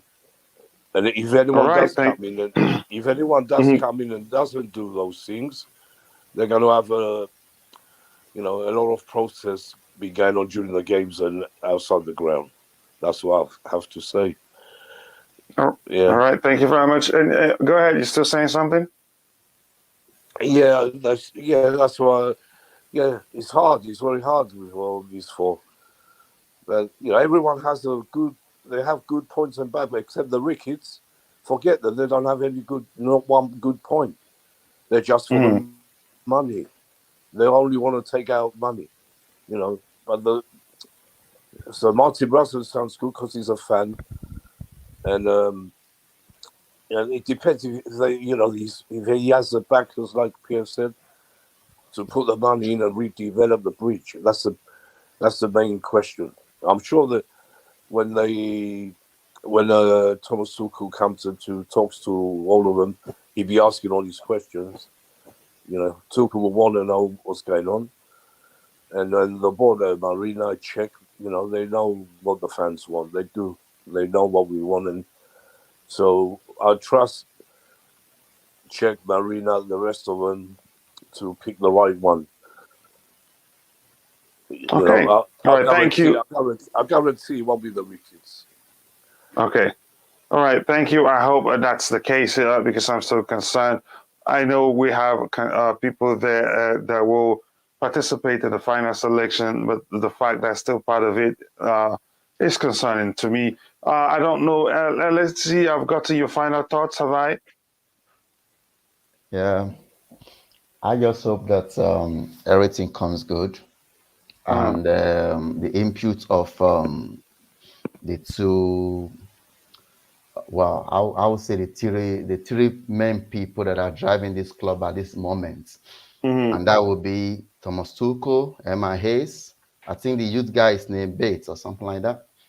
mm-hmm, The three guys, their institution must be protected at all costs, and they should be allowed as part of the conversation with any of the parties involved in acquiring Chelsea.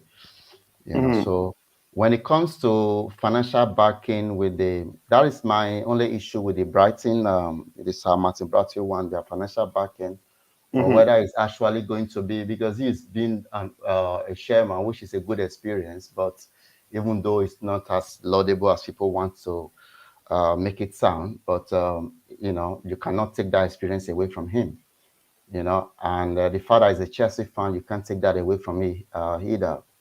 But it's the financial backers, the two Crystal Palace guy, the Indian guy, that they are just all over the place. So who is going to be the owner and who is going to be the chairman? So that consortium is not defined, it's not well established. At least we know with the Bolly one, we know they are coming in as the owner. You see, but these people here, they don't have the funds to do anything for us. So we are just going to probably, end up becoming like a, typical English team like Burnley or something like that. That's why I'm scared of that consortium. Nothing tangible is being established. With the Bolly one, I don't think we can push the Tottenham fan out now. But if they eventually win, and his role is just to develop Stamford Bridge, the construction aspect of it, then we can actually get him out of the club. We can get him out. So that one is not going to be difficult to do. The Ricketts, once they are in, we are, internally doomed as a club. And one thing that is not coming up in the media at the moment now, even though Chelsea fans are doing their best possible to drive the conversation home that we do not want the Ricketts, you notice that when they are mentioning it in the media, yeah, they barely mention their there are this issue of racism and Islamophobia. They barely mention the social aspect that might derail their bid. Yeah, they want to, have a passive, attitude towards this bid, allow them to go through. The moment they go through, you're going to see the headlines popping up from everywhere. You see, this is what they are doing. So we must do our best possible to make sure our voice are heard, and that they don't even make it to the point where they have to have a meeting with Thomas Tuchel and members of the board. I think that meeting will happen after April 11th, but I think our next game is on the 2nd on Saturday. We have to do our best possible, make banners that is very, very visible and send a warning to them on what will happen. So it will be very, very clear. Probably, chant their name or whatever that we don't want them, get them out of our club, sing it all day. So they know it's clear, they don't have to come in here. So Right. every other person, we're just going to take it as it goes. All right. Thank you very much for that great input. And with that, I want to say thank you to everybody in the chat. It's been a great debate conversation, if you prefer, but it's been enjoyable.